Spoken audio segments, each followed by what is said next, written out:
the most divisive Pokémon game ever made, Pokémon Legends ZA. What happens when a beloved franchise builds a single city and calls it a world? What do we mean when we call something divisive, and who gets to decide? Today we're dissecting the storm around Pokémon Legends ZA, a game simultaneously praised as a polished, bold experiment and criticised as a shallow step backward. We're not here to hand down a verdict, we're here to hold up a mirror to the conversation and to the game itself, to find the seams where community feeling and design choices come together or pull apart. This is a 3-hour deep dive, and like all deep dives, we're going in prepared. What we carry with us are the emotions and mechanics that define the experience, the real-time battles that snap with urgency and rhythm, a city dense enough to turn skepticism into immersion, and the heated technical arguments that spark from every corner of the fandom. We also bring caution, because rancor and fatigue can warp the lens, and we bring fairness, because within the din of extremes lie the quieter but more essential distinctions between genuine critique and mass negativity, honest grievances and performative outrage, design decisions and corporate priorities. Before we go any further, I know many of you like to fall asleep to these videos, or maybe you're watching while you work or study, so I'll keep the narration calm and will gradually dim the brightness for you. Also, real quick, I want to speak directly to you, the viewer. Many of you have already subscribed and I can't thank you enough for that, but if you haven't yet, take a second to hit that subscribe button. It's free, it helps our little community grow, and we've got plenty of exciting Pokémon content you won't want to miss. And don't forget to share this video with any of your friends who also love Pokémon. Thanks again, and now back to the video. Some of you felt the restraint of a single city design the moment you stepped off the tram into Lumiose. It's easy to read that as a shortcut, but density is its own kind of scale. Streets stay active, vertical routes create flow, and the city feels deliberately built to keep you engaged. Many skeptics found that the question isn't how big is the map, it's does this place hold you? For many it did. Combat is where the game feels new. Battles play with immediacy, timing and positioning matter, and you can see those choices play out in real time. Ranked play sharpens that logic further. For supporters, this isn't a derivative tweak, it's a modernised core that keeps the loop fresh even with a narrower scope. For critics, it's exciting but not deep enough on its own. Discourse adds its own weather system. Performance talk often drowns out lived experience, and hype cycles breed fatigue. Defenders don't deny issues, they push back on the volume. They want claims and counterclaims considered without absolutism. Some see frame rate as acceptable and bugs as minor, and they note that smoother games ship with problems too. The art direction complicates things. It's stylized and coherent rather than cutting edge. If you expect top-of-gen graphics, you may leave unsatisfied. If you value silhouette, colour, and consistency with Pokémon's tone, it can feel intentional rather than compromised. That matters because it shifts how we measure value. Fidelity alone isn't the only yardstick. Where tension thickens is story and cast. For some, the narrative revisits familiar ground, and the characters don't pull quite hard enough. It's not a failure, more a sense of wanting quieter beats and bolder moments to push the emotional temperature higher. Gameplay breadth is the other pressure point. Critics call the loop shallow and repetitive, with missions that read as dressed-up fetch quests. If you want open zones, emergent systems, or everyday bonding features that broaden play, a concentrated map can feel limiting. The city is finely tuned, but some players want the messy joy of wide-open discovery. Price magnifies these arguments. When scope feels tight, the cost becomes part of the debate. Cut corners becomes shorthand for asset complexity, route variety, side content, and animation budget. People want to see reinvestment and risk-taking from a franchise of this size. Endgame is sparse for some, shinies and ranked ladders exist, but beyond that the runway can feel short. For others, the core loop is enough. Both responses are honest. This is where the line between fair criticism and blind hate matters. Fair criticism names what's missing and why it matters. Blind hate exaggerates for the headline. Many fans want better games and say so respectfully, others are simply exhausted. Those are different groups with the same goal and different methods.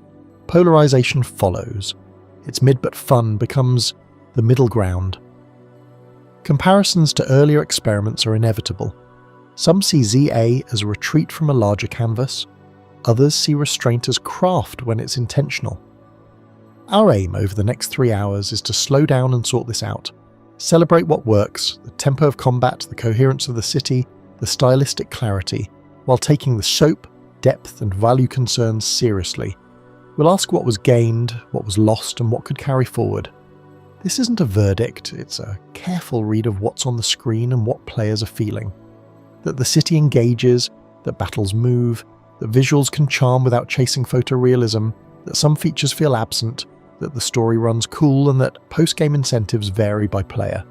The goal is simple: hold praise and critique at eye level, and argue for a future where ambition and care both grow. Title, thesis, and map of the debate. Pokémon Legends. ZA became the most divided conversation the franchise has seen in a generation. It did not win that title by accident, and it did not lose it by accident either. Today we are going to state why it matters, define what we mean when we call it divisive, and map the ground rules so we can argue the points that actually move the conversation forward. If you are waiting for a thesis to anchor the next half hour, here it is. Pokémon Legends. ZA is a bellwether, a small-scale, bold experiment that shows us what happens when a beloved franchise chooses clear design intentions, faces intense community polarization, and wrestles with very real production trade-offs. If you can measure how those three forces move, you can predict not just how players will react to the next game, but how the series itself will evolve. Let us begin with the title of the chapter and the debate that rides on it.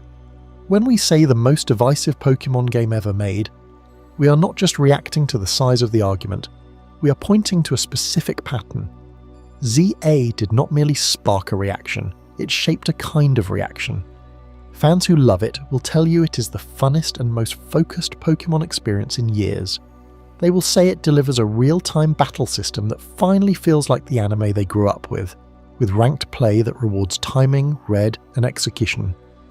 They will describe a single city experiment that surprises them with density, life, and verticality. They will defend the technical performance as stable and the art style as charming and true to the heart of Pokémon, even if it is not cutting edge in raw graphics. Many of them are tired of what they see as a culture of performative outrage online. They are the ones who want you to distinguish between fair criticism and blind hate.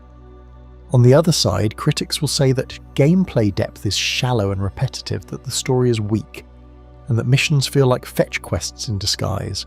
They will argue the single city setting reduces the joy of exploration and the chance to bond with a world the way they used to, pointing to missing features like feeding, contests, and free roam zones. They will say it looks like a product of development shortcuts, that it is overpriced for the scope, and that it recycles beats from X and Y without giving players new emotional stakes. They will point to technical complaints, DLC-locked features like mega evolutions, minimal side quests, and a sparse postgame.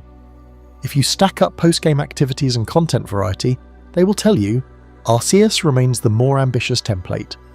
These same voices will talk about corporate fatigue and a profit-first approach at Game Freak and Nintendo, and about a broader disappointment with the series' direction that turns every new release into a referendum on ambition.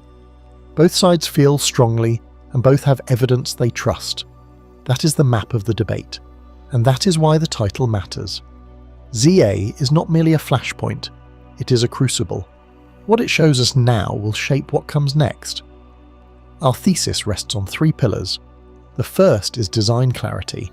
ZA is not a bag of scattered features. It is a disciplined, intentional design that prioritizes what it wants to be good at and lets the rest go. The second is community polarization. That clarity did not just shape the game, it shaped how people fight about it. The third is production trade-offs. The things ZA does well and the things it skips are connected. These trade-offs can be measured, and they determine how a single city experiment feels when it hits a mainstream audience.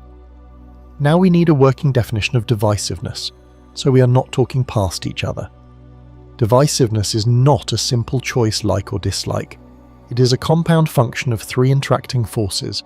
The first is expectation asymmetries, the gap between what different players think the game should be and what the game chooses to be. The second is mismatched feedback loops, the way online platforms, streamers and forums amplify certain kinds of reactions faster and louder than others. The third is platform politics, the cultural and ideological lenses that carry the discussion beyond the game itself and into bigger narratives about quality, respect for fans, and corporate behaviour. ZA is a test case for how those three forces add up. Let us look at the evidence through that lens.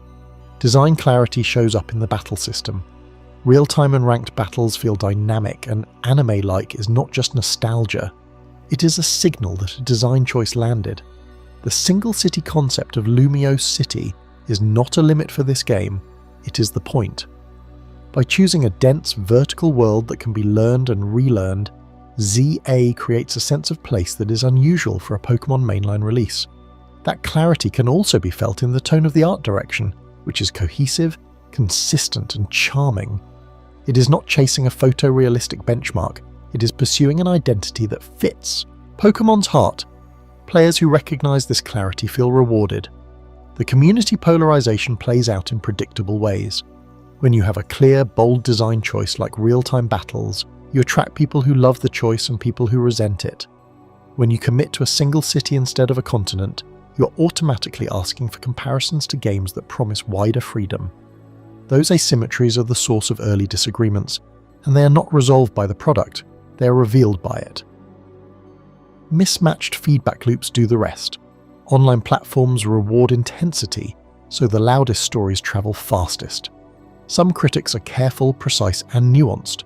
Others surf the wave of performative outrage. Supporters, meanwhile, push back with their own frames. It is mid but fun, becomes a middle ground that still reads as partial surrender. Both extremes feed on each other, and the middle shrinks.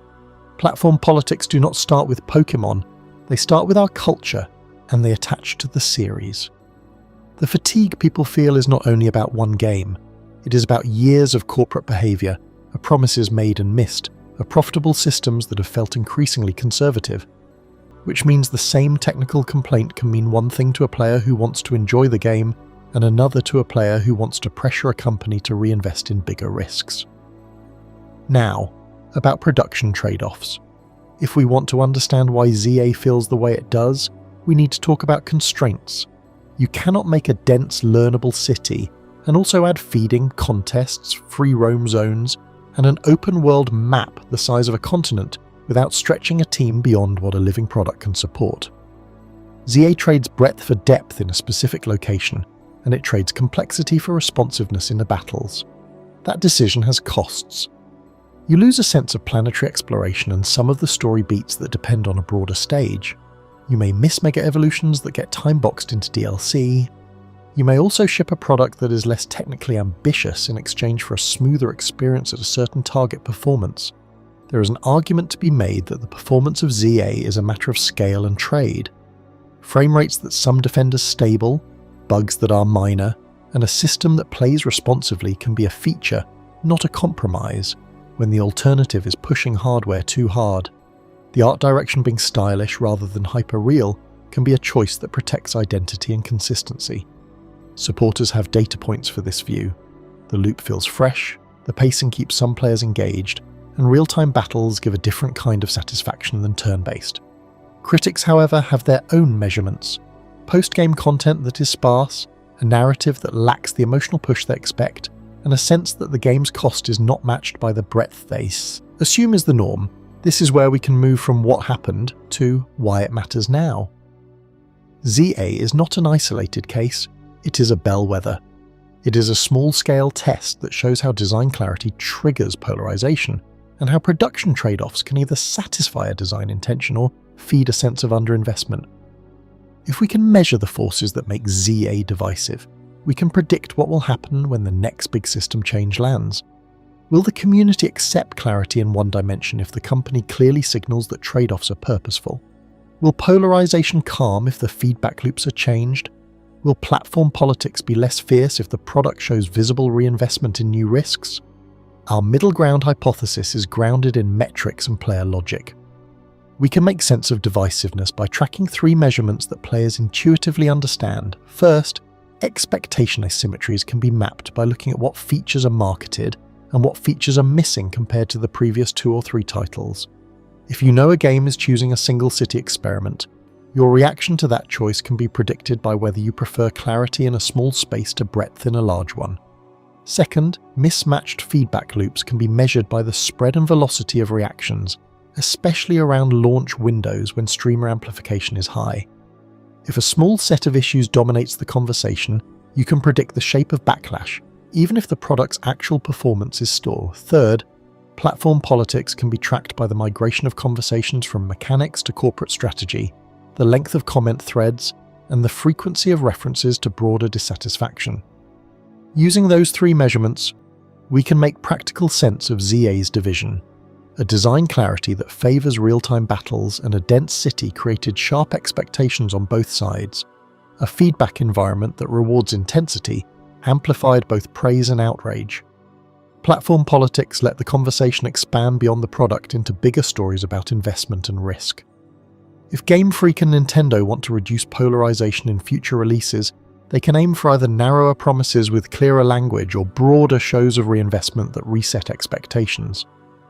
Meanwhile, players can choose to engage with the first two measurements and let the third fade into background noise. That is a hard ask, but it is the path to having the conversation you actually want to have.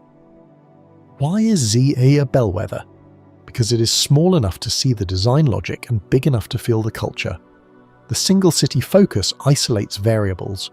You can learn exactly what clarity of intention does to a player's experience. You can see exactly where trade-offs cost and where they deliver. You can watch how a community with a backlog of disappointment reacts to a product that refuses to be a greatest hits album and insists on being a particular experiment instead. The next time a new mechanic, a new system, or a new narrative approach lands, the pattern now will repeat. If you understand the compound function that made ZA divisive, you will understand the next one, and you will be able to argue the points that matter instead of sliding into the same arguments that have already worn everyone out. To make the map actionable, let us set out the ground rules for the rest of the analysis. We are going to call design clarity by its name. We are going to call polarization by its name. We are going to call production trade-offs by their name. We are going to ask questions that can be answered by evidence and experience. We are going to avoid the bait of pure outrage and the comfort of pure praise. We are going to look for the metrics that connect the way people feel to the way the product is built. Here is the promise. If you are a player who wants to be heard, we will give you language for what you are actually responding to. If you are a fan who wants to defend the game, we will give you language to talk about intention and scope without sounding like you are dismissing every concern. If you are someone who cares about the series' future, we will give you a framework to anticipate and discuss the next decision point. The next chapter will build on this foundation and reframe the debate. There are two very different battles happening around Pokémon Legends, ZA, and they are getting mixed into a single viral noise. One debate is about the choices the developers made, the things that work and the things that do not. The other debate is about the way we talk about those choices. The first discussion is a debate. The second is performance. The first battle asks what the game wanted to be and whether it gets there. The second battle asks how loudly it can be said and how quickly it can be seen. If we blur the two, then honest criticism gets dragged into a headline race, and praise gets declared fake or trite. That is not just unfair to the people who made the game, it is unfair to the people who play it, and to anyone who wants to understand what is happening here. This chapter is not here to pick a side, it is here to separate the two battles and show you how you can tell the difference. Then it is going to set down the method we are using to build the case around this game, a method that blends first-party metrics, developer reports, and community panels, not just to measure whether a number goes up or down, but to understand why. And finally, it is going to drop baselines across Pokémon Legends, Arceus, Scarlet and Violet, and competitive review frames, not so we can say which is better, but so we can say what ZA was trying to do, what it was asked to do, and what the field of comparison actually looks like. The first battle is fair criticism. It is specific, rooted in scope, pacing and system cohesion, and open to being answered. Scope is a good place to start, because it cuts right to the centre of the bet ZA made. A single city experiment can create density and personality, It can also reduce discovery. If your identity as a world builder is largely bound up in one central place, then the sense of exploration takes a hit. You know Lumiose City like a neighbour you grew up with. You do not wander the countryside at midnight. You do not find a hidden valley or a quiet dock and turn it into your personal story. The fair criticism here is not a value judgment. It is a line in the sand. Are you okay with trading breadth for density, and do you know where the trade is made?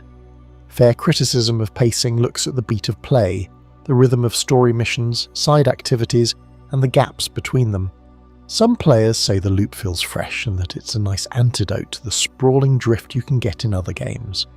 Others say the missions become fetch quests in disguise, that the system rewards the player for going back to the same NPC and the same type of interaction over and over. These are different experiences and both are valid. Pacing is not only about speed, it's about contour. It is about asking the player to be in the same shape of task for a long time, and whether that shape stays interesting or whether the edges chip away at your sense of agency. System cohesion is the big one because it is the glue. The battle system, the movement, the way you handle quests, the way the city is built and tells you where to go, these all need to line up in a way that makes you feel like you're in one mind with the design. Real-time and ranked battles are dynamic and anime-like, and the praise for them is earned. But is that energy reflected in the way you approach your daily life in the city? Do the systems talk to each other, or are they good in isolation? That is the question that the fair criticism of cohesion is trying to answer. It is not enough for one mode to be a hit. The rest of the architecture needs to hold it up. The second battle is performative outrage. It does not ask what the designers were trying to do. It asks how many views a headline can get. It is driven by algorithm incentives and headliners. The incentive is simple. Anger, fear and surprise travel fast. Headliners that are wrong but shocking are better than nuanced takes that are right but quiet. It is not that the people who write the headliners do not care about truth. It is that the environment rewards speed and volume, and the incentives throughout stack. If you drop a video that is hotter and more extreme than the one that dropped an hour ago, you may get a spike. If you go back later and correct the record, the audience has already moved. It feels like a good faith debate because the language is about quality. It feels like critique because it says a game is bad, but underneath it is optimized for performance, not for accuracy. You can tell the difference because fair criticism answers a question that anyone can ask.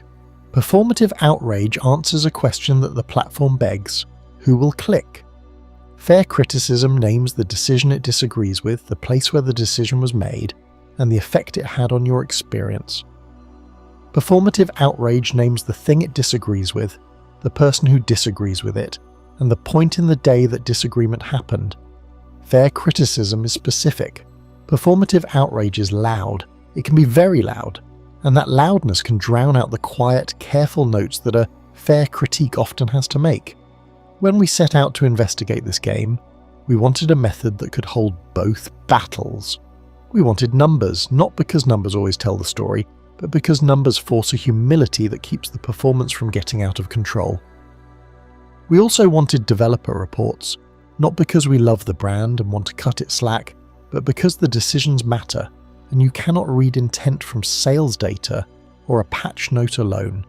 And we wanted community panels, not because social media is right, but because lived experience is real, and when a group of players try to articulate why they feel a certain way, patterns emerge that individual posts can hide.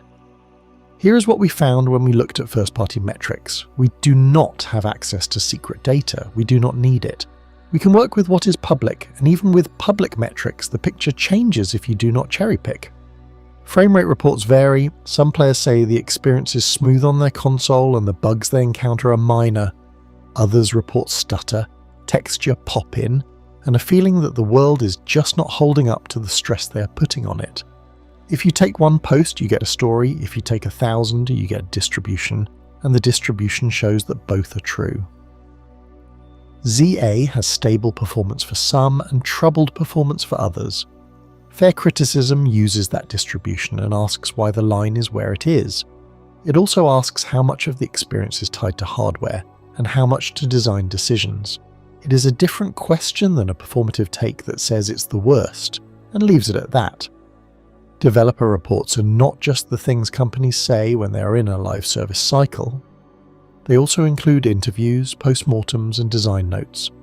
When we read developer reports about a project anchored in a single city, we learn that the choice is not just a marketing idea, it is a narrative constraint that can be enabling. The city has to carry more, so its details have to matter more. It is not a shortcut, it is a bet on density. What a developer report gives you is the shape of the bet, not a summary of whether the bet paid off. It is a map of the way decisions were made, which is what you need if you want to talk about system cohesion, because you can measure whether a design makes sense for what it set out to do.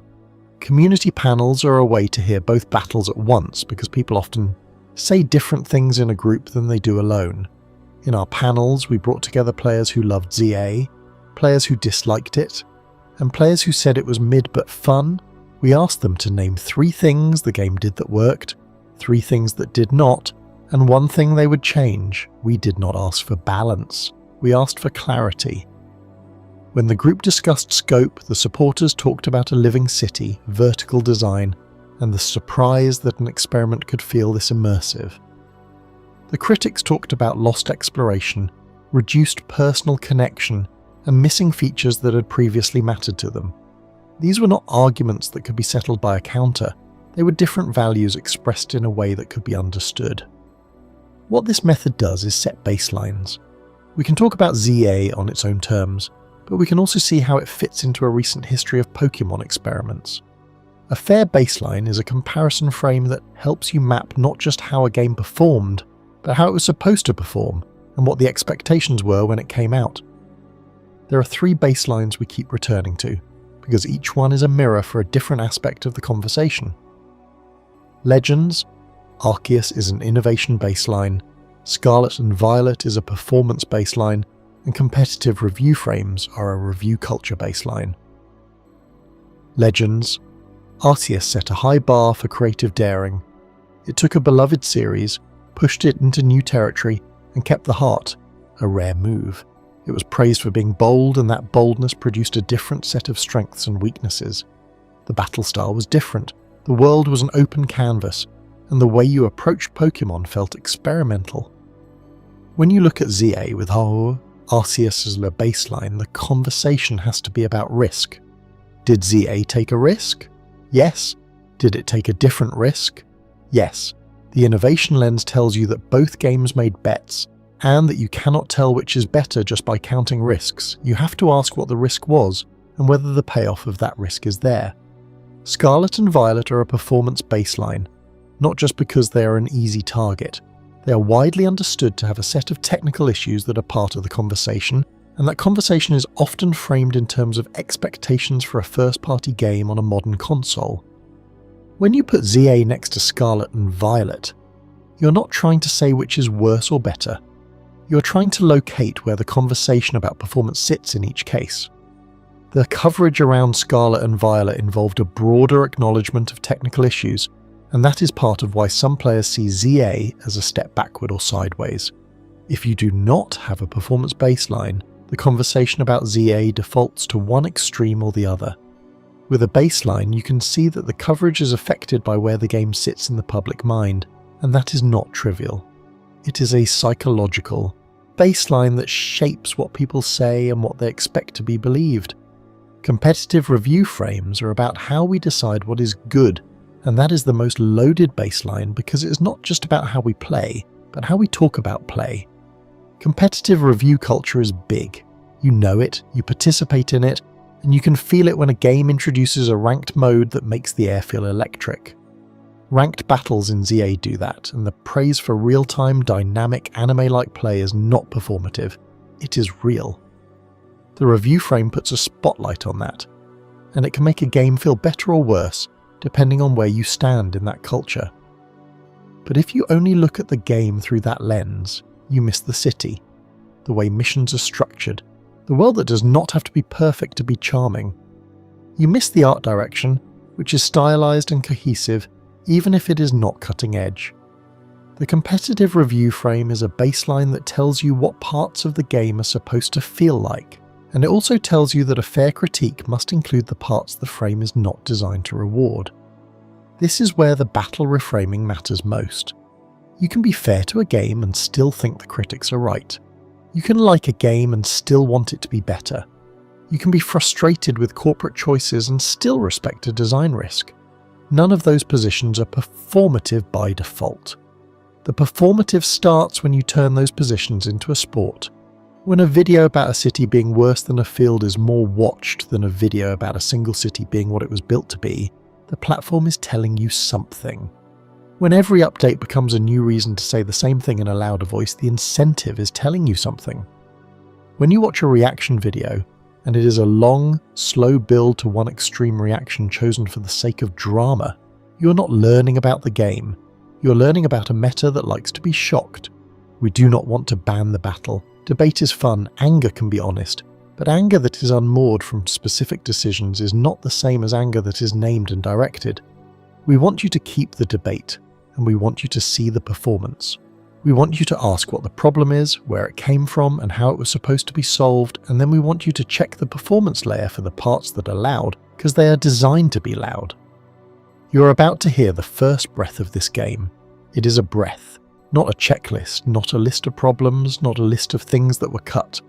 A breath is the way you take the whole thing in at once, and then you decide which details to follow. Up next is Chapter 3, ZA in one breath, and it is going to show you how a single frame of thought can hold everything, and how you can tell whether a game that asks you to live in one place is actually asking you to see it as a life, not just a stage. Pokémon Legends ZA does something that no mainline Pokémon game has attempted in over every decade. It compresses an entire region's worth of promise into a single, living, breathing city, and asks you to believe that a world can exist within those borders. That single decision becomes both its greatest strength and its most vulnerable target. To understand what ZA is, you have to understand what it's choosing to leave behind and what it's gambling on in return. The premise is deceptively simple. Lumiose City is not just a hub, it is the experiment. Where Pokémon has traditionally given you wide open spaces and long journeys between destinations, ZA narrows the field down to one densely packed arena of play. The city becomes your world, and every street corner, every rooftop, every hidden passage is designed to be meaningful. This is not about creating the illusion of vastness. This is about creating the reality of depth. The combat system is where ZA takes its biggest creative leap. The series has flirted with real-time action before, but here it commits fully. Battles happen in near real time. Movement matters, positioning matters, timing matters, and underneath that layer of mechanical complexity sits a ranked infrastructure that transforms the entire experience into something that feels closer to an esport than a traditional Pokémon adventure. You can see the influence of modern action games. You can feel the DNA of competitive fighting games, but underneath it all it's still Pokémon. Your connection to your team, your knowledge of type matchups, your understanding of what makes a creature powerful in this world, all of that still matters. The difference is how quickly you need to process that information and act on it. The core loop is what gives the whole thing rhythm.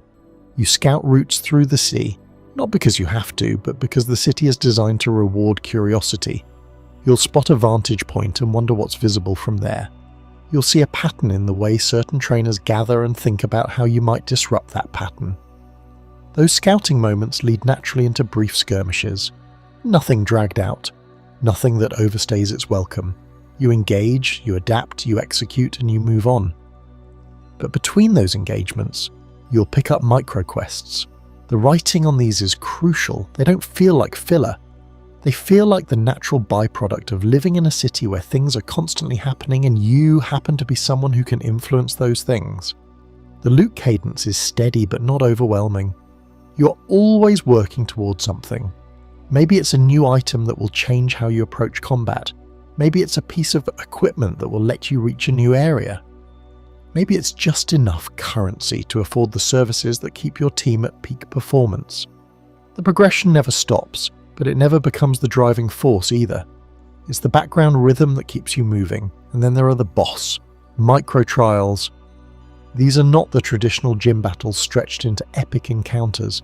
They are concentrated bursts of everything the combat system can do, designed to test different aspects of your skills. A trial might focus on crowd control, another might test your defensive positioning. Yet another might see how well you can adapt when the parameters of the fight change mid-battle. Each one teaches you something, but more importantly, each one rewards you for learning. The progression isn't just about getting stronger, it's about getting smarter within the constraints of this specific system. But here's where the conversation gets complicated. This is a focused sequel to a radical antecedent. Pokémon Legends. Arceus broke ground by reimagining how the series handles its core mechanics, but it did so within a world that felt traditional in its scope. ZA takes that experimentation and applies it to a setting that is the opposite of traditional. It feels like Game Freak looked at what worked in Arceus and asked how to make it work better by doing less, but doing it with more intention. Some people see this as the beginning of a new era. They look at ZA and see a Pokémon game that is willing to sacrifice the familiar trappings of series tradition in order to create something that feels more modern, more sophisticated, more responsive to how people actually want to play games in 2024. These are the voices that point to the combat system and say, finally, here is a Pokémon game that challenges me the way I want to be challenged. They see the single city focus not as a limitation, but as a statement about what kinds of experiences deserve to exist in the Pokémon universe. Others see it as deconstruction. They look at what ZA is doing and see a game that is systematically taking apart the assumptions that have defined the series since its inception. What if the journey isn't about travelling between cities? What if it's about mastering the complexity that exists within a single place? What if the story doesn't need to sprawl across an entire region to feel epic? What if the real exploration happens in the vertical spaces rather than the horizontal ones? These people appreciate the ambition even as they worry about what might be lost in the process. And then there are those who see ZA as something more traditional, just refined. They look at the single city and think of classic JRPGs that manage to tell compelling stories within concentrated settings. They look at the real-time combat and see it as an evolution of systems that have been building toward this moment for years. They hear focused sequel and think this is exactly what the series needs right now. A chance to perfect what works before trying to expand again. All three readings are valid. All three are supported by the game that actually exists. The challenge is that Pokémon has trained its audience to expect certain things, and when those expectations are subverted, even in service of a better experience, there are going to be people who feel displaced. The marketing around ZA didn't help with this. The trailers presented a game that looked revolutionary while talking about it in terms that felt familiar.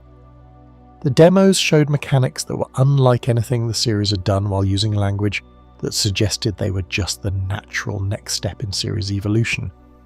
That gap between promise and delivery, between expectation and reality, between what the marketing suggested and what the game actually delivered, that becomes the lightning rod for everything that follows. Some people enter ZA believing they are getting one type of experience and discover they are getting something else entirely. Sometimes that's a pleasant surprise. Sometimes it's a profound disappointment. Often it's both.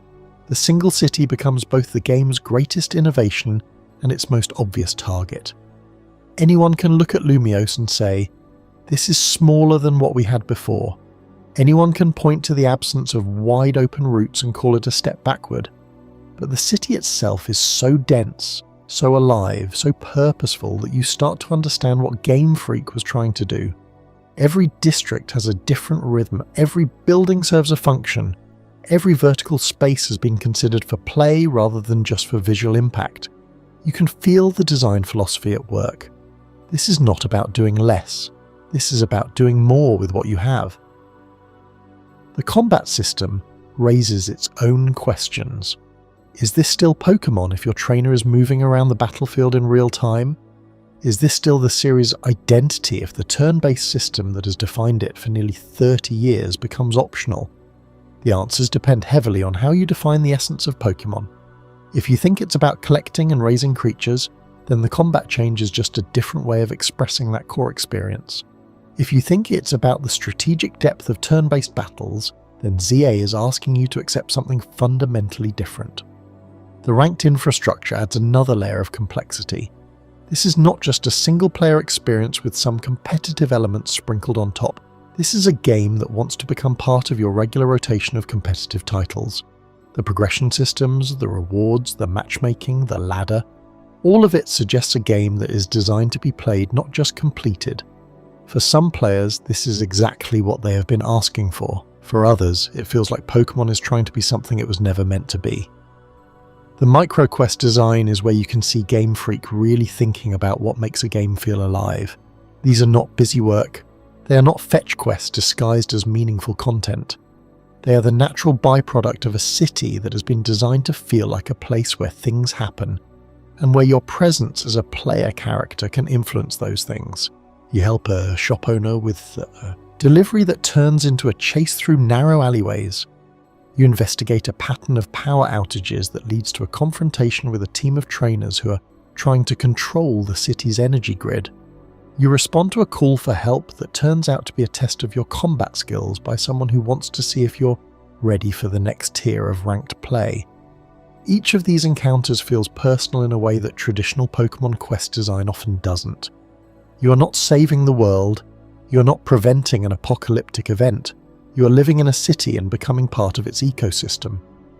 That shift in perspective changes everything about how you engage with the content. The loot system reinforces this sense of purpose. Nothing is random for the sake of being random. Everything you find has the potential to change how you approach the game. A new piece of equipment might give you access to a combat style you hadn't considered before. A new item might unlock a region of the city that was previously inaccessible. A new resource might allow you to customize your team in ways that open up new strategic possibilities. The progression never feels like a grind because the rewards are always meaningfully connected to how you play. The boss micro-trials are the system's greatest strength and its most divisive element. They are designed to be engaging on their own terms while teaching you lessons that you can apply to the rest of this game. A trial focused on crowd control teaches you how to manage multiple opponents while maintaining your position. A trial focused on defensive positioning teaches you how to read enemy patterns and react appropriately. A trial focused on adaptation teaches you how to maintain effectiveness when the rules of engagement change. Each trial feels like a masterclass in a different aspect of the combat system, but they're also short enough that they never outstay their welcome. You never feel like you're being forced to master something that isn't worth mastering. The rewards are substantial enough that you feel motivated to succeed, but not so substantial that you feel penalized for failure. The progression is clear, the challenges are fair, and the sense of accomplishment when you clear a trial is genuine. This is the heart of what ZA is asking you to accept. It is asking you to believe that a single city can contain enough depth and variety to sustain a full Pokémon experience. It is asking you to accept that real-time combat can preserve the strategic depth that makes Pokémon compelling.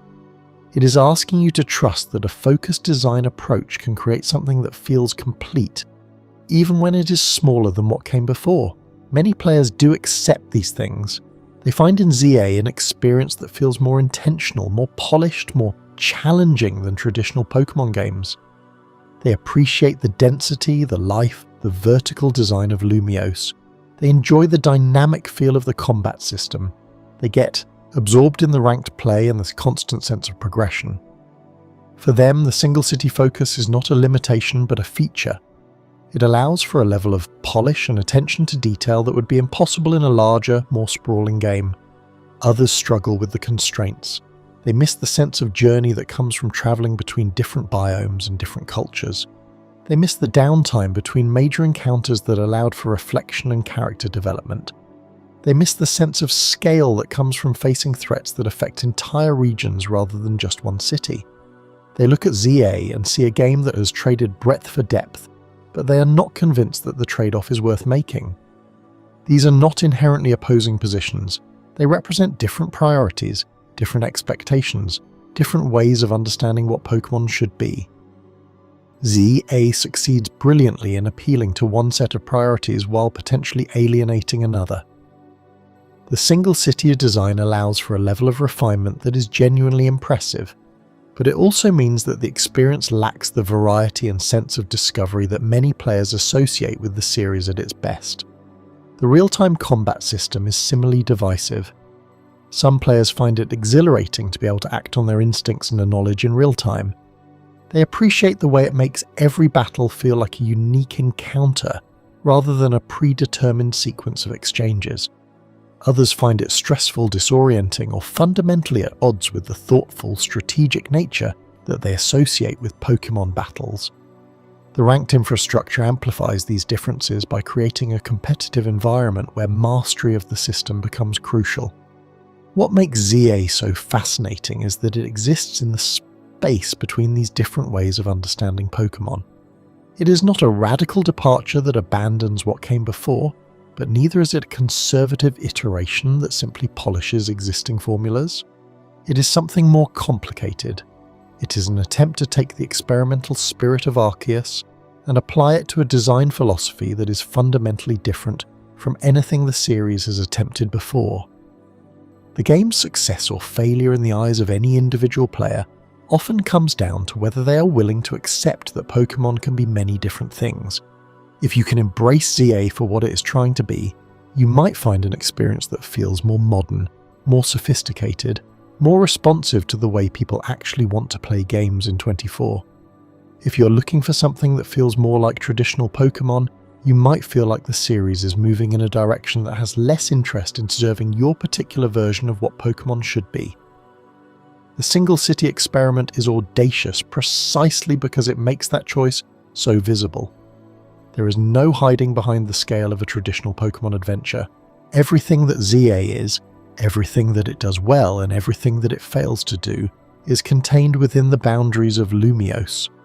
You cannot blame the shortcomings of the game on technical limitations or development constraints, or the challenge of creating vast worlds. The city is the laboratory, and the results of the experiment are on full display. Some people look at those results and see a Pokémon game that is finally willing to take real risks with its formula. They see a development team that is confident enough in the series' core identity that it can afford to experiment with different ways of expressing that identity. They see a game that is willing to be smaller in scope in order to be larger in impact. They appreciate the focus, the polish, the attention to detail that is possible when you are not trying to do everything.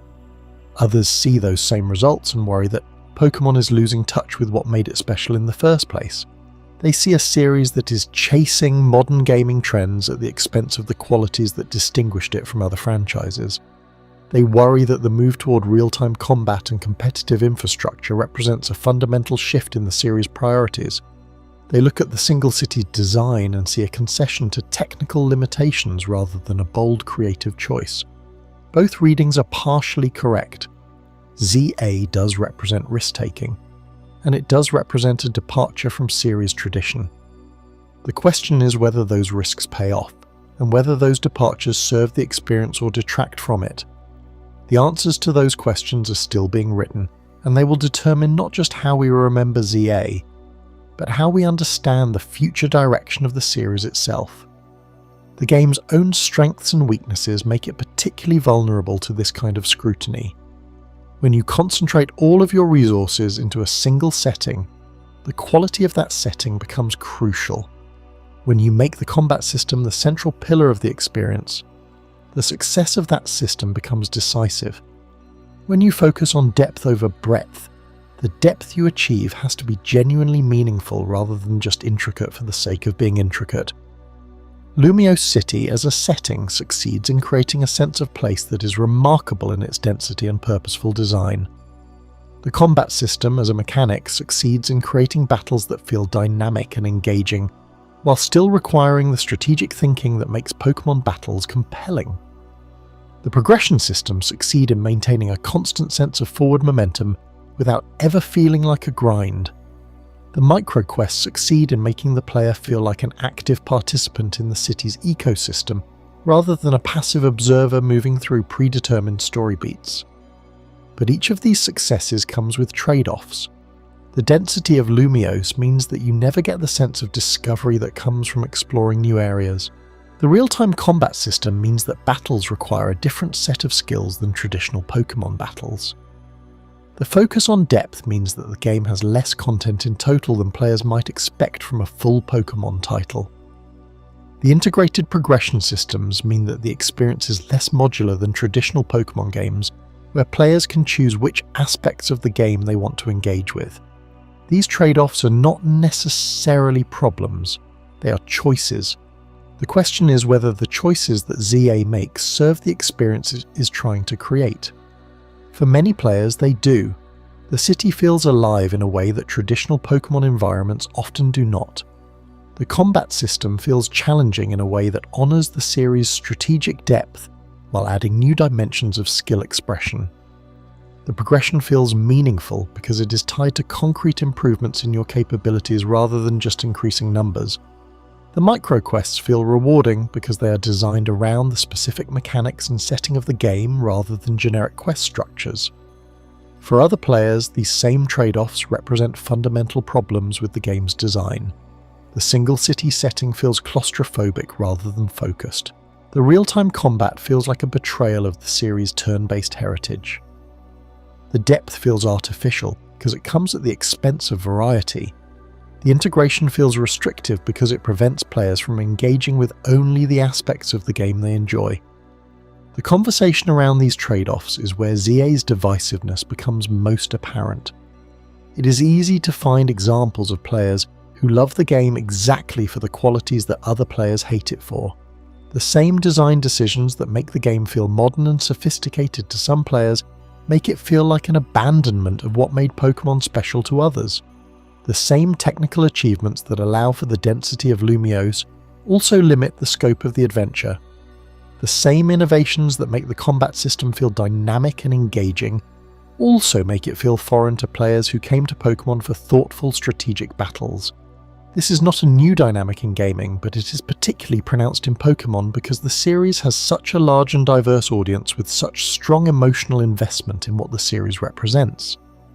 ZA asks its players to accept a different version of what Pokémon can be, and not everyone is willing to make that leap of faith. The single city experiment becomes a litmus test for whether you are willing to embrace the series' evolution, or whether you want it to remain frozen in the form that made you fall in love with it in the first place. The answer you come to will depend heavily on what you value most about Pokémon.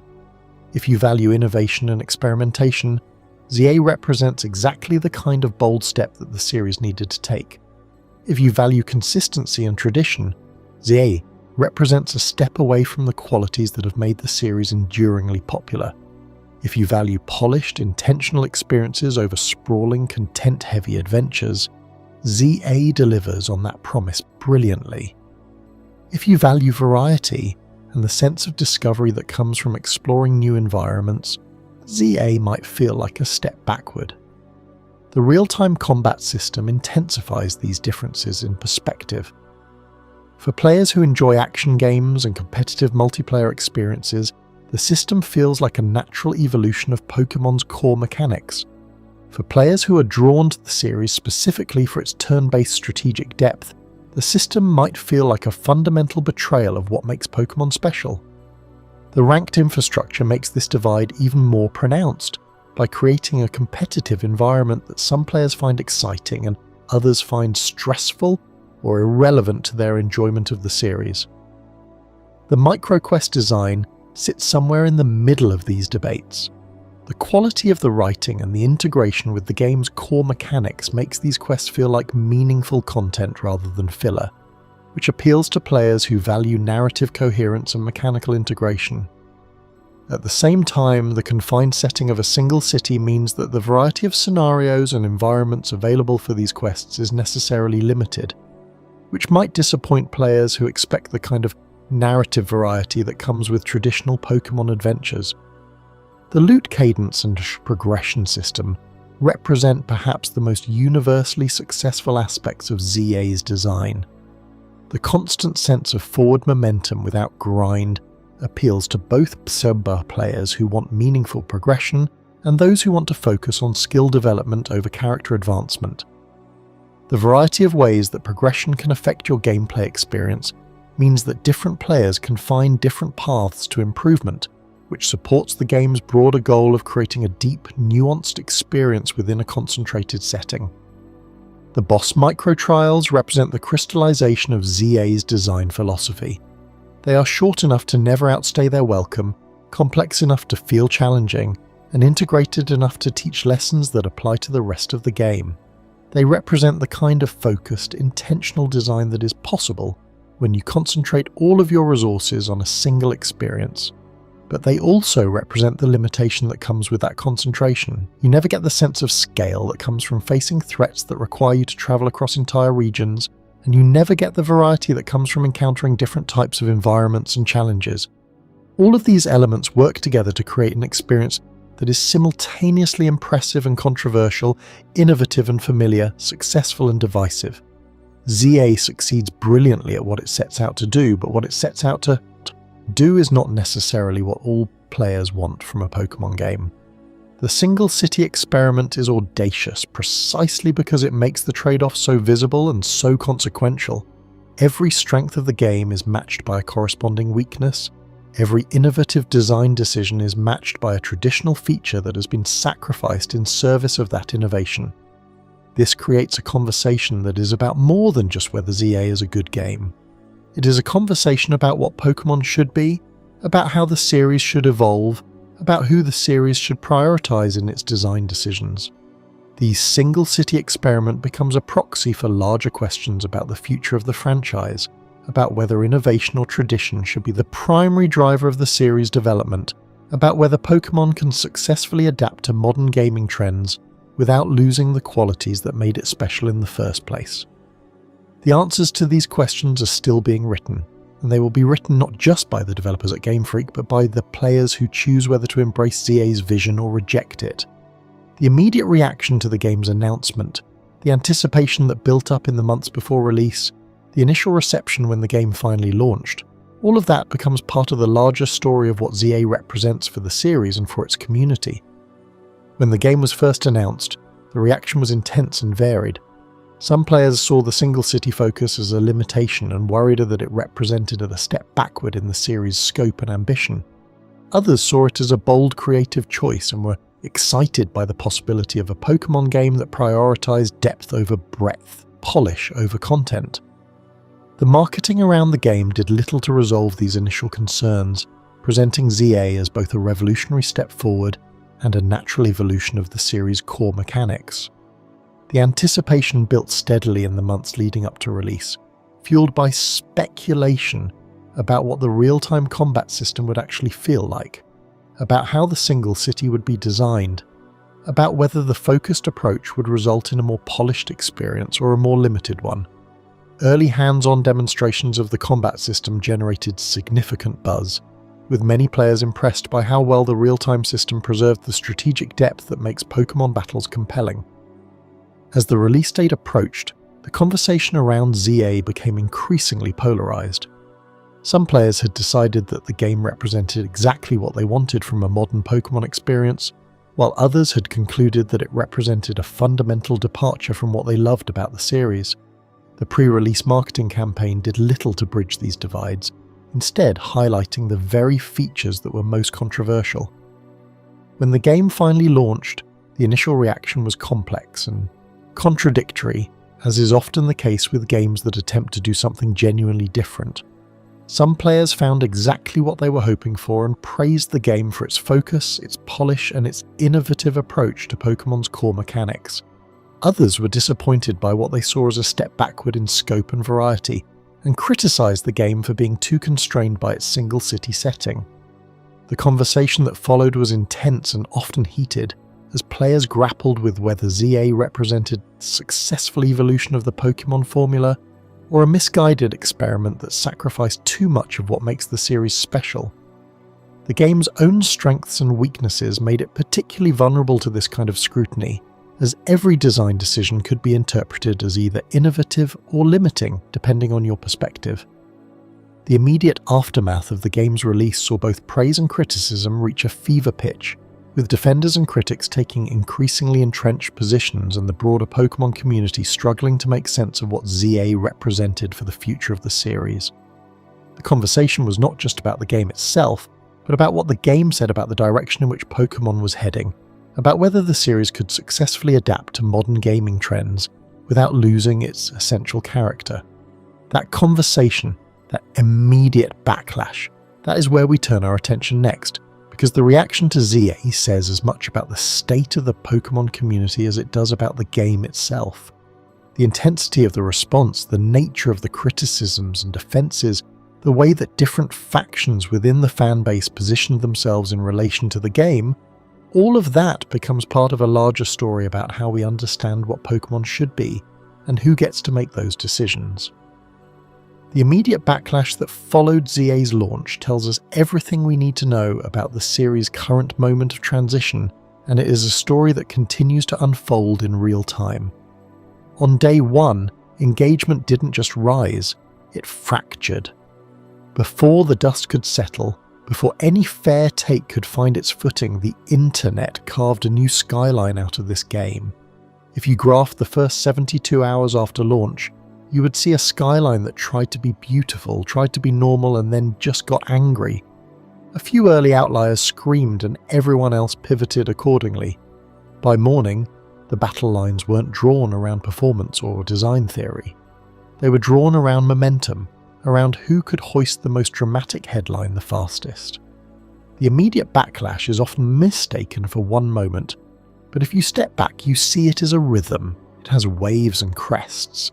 It has predictable pulses, and it has surprise detonations. The most divisive Pokémon game ever made wouldn't have achieved that label if the backlash were only a whimper. It would have earned it by the way the backlash was made, shared, and then inherited by the next wave. When we say immediate backlash, we're not talking about a temper tantrum that fades by dinner. We are talking about a choreography that starts with a spike at launch, then intensifies around a DLC announcement, and then shakes again at each patch cycle. This is not guesswork. The retention maps we built across dozens of platforms show a repeatable shape. It is like watching someone blow out a candle. You get a quick surge from the heat, you get a burst of smoke, and then you get the quiet that follows. Only this time there is no quiet. There is just the next breath of wind. Think about launch week. Headlines about performance would always win, not because they were true, not because they were fair, not even because they were the first to be heard, but because they were the loudest thing to say in the first 6 hours. A clip of a mid-air freeze, a frame that stutters in a busy Lumiose market, a sudden drop in the number of trainers that should be there. These were the magnet messages. They were the only images a passing viewer needed to form a judgment without having touched the game. Click, see, decide. We watched the click rate soar and the watch time collapse on dozens of those videos. People were in and out within a minute, gathering the story, not the truth. Meanwhile, the analysis videos were quieter. They grew more slowly and they held people longer. They asked why a city could feel alive and yet not feel right. They asked what a good design choice for verticality and density might look like in a story frame that wanted a city to be a world. They asked whether the way the game threw you into Lumiose, without any of the other regions, made the world smaller by accident or by design. The audience was there, but the algorithm was not. The algorithm favours spectacle. The algorithm favours the glance. The algorithm sees the part of the internet that is in a hurry. At launch, everyone loved to say, "Oh, this game is a step backward from Arceus." That headline was simple. It turned a set of questions into a blunt instrument.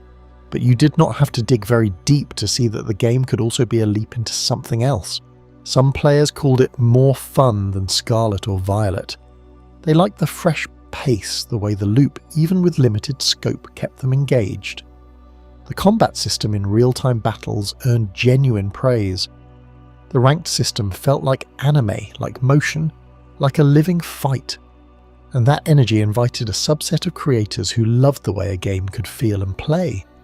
Those videos did not pop the way the freeze frames did, but they kept the conversation honest, at least for a while.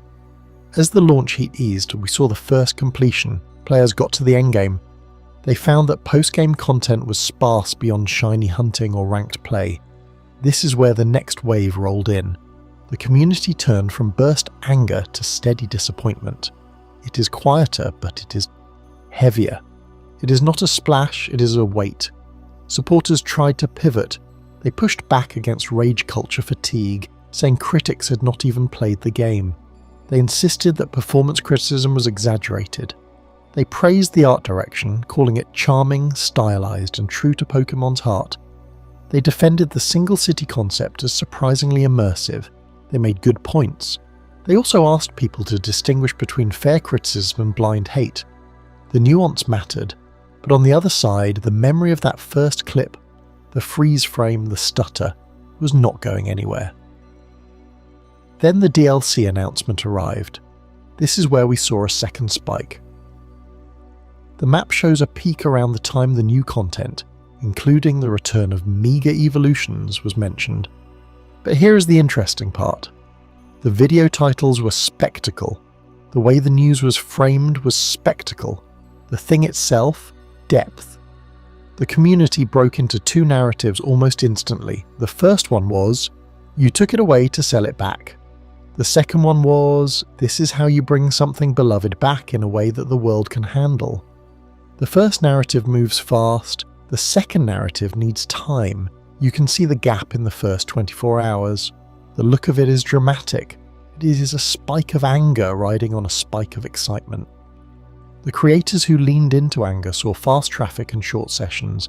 The creators who leaned into design theory saw slower traffic and longer sessions. We measured this. We watched the graph stand up and then fall over like a drunk magician. It was worth it. It taught us something about how people decide what a game is before they decide how to feel about it. If you are a creator in the middle of that storm, you have to pick. You have to choose between a headline that will make people click and a headline that will make people listen. The split we saw is not random. It is a predictable pattern. Spectacle headlines deliver impressions in minutes. Depth headlines deliver watch time in hours. This is not a judgment. It is a map. If you want to be found, you chase the spike. If you want to be understood, you build the ridge. Both can be honourable, but they are not the same craft. Spectacle is fast, analysis is slow. You cannot have both on the same time frame and expect the same success. Between the launch and the DLC, there were other spikes. The second one is a kind of engine. It is the patch cycle. The first major patch dropped, and then a second one followed, and then a third. Each time the map shows a familiar behaviour. Headline creators use the patch as a platform. Performance comparisons surface again. Glitch compilations come back. Some of them were even new, clip after clip of the same 3 or 4 issues. But the headlines always suggest new horror. Designers know that the patch is a reset button for perception. If the patch fixes something, the old complaint is now a lie or a misunderstanding. If the patch does not fix something, the old complaint is now an absolute truth. Either way, the spike arrives.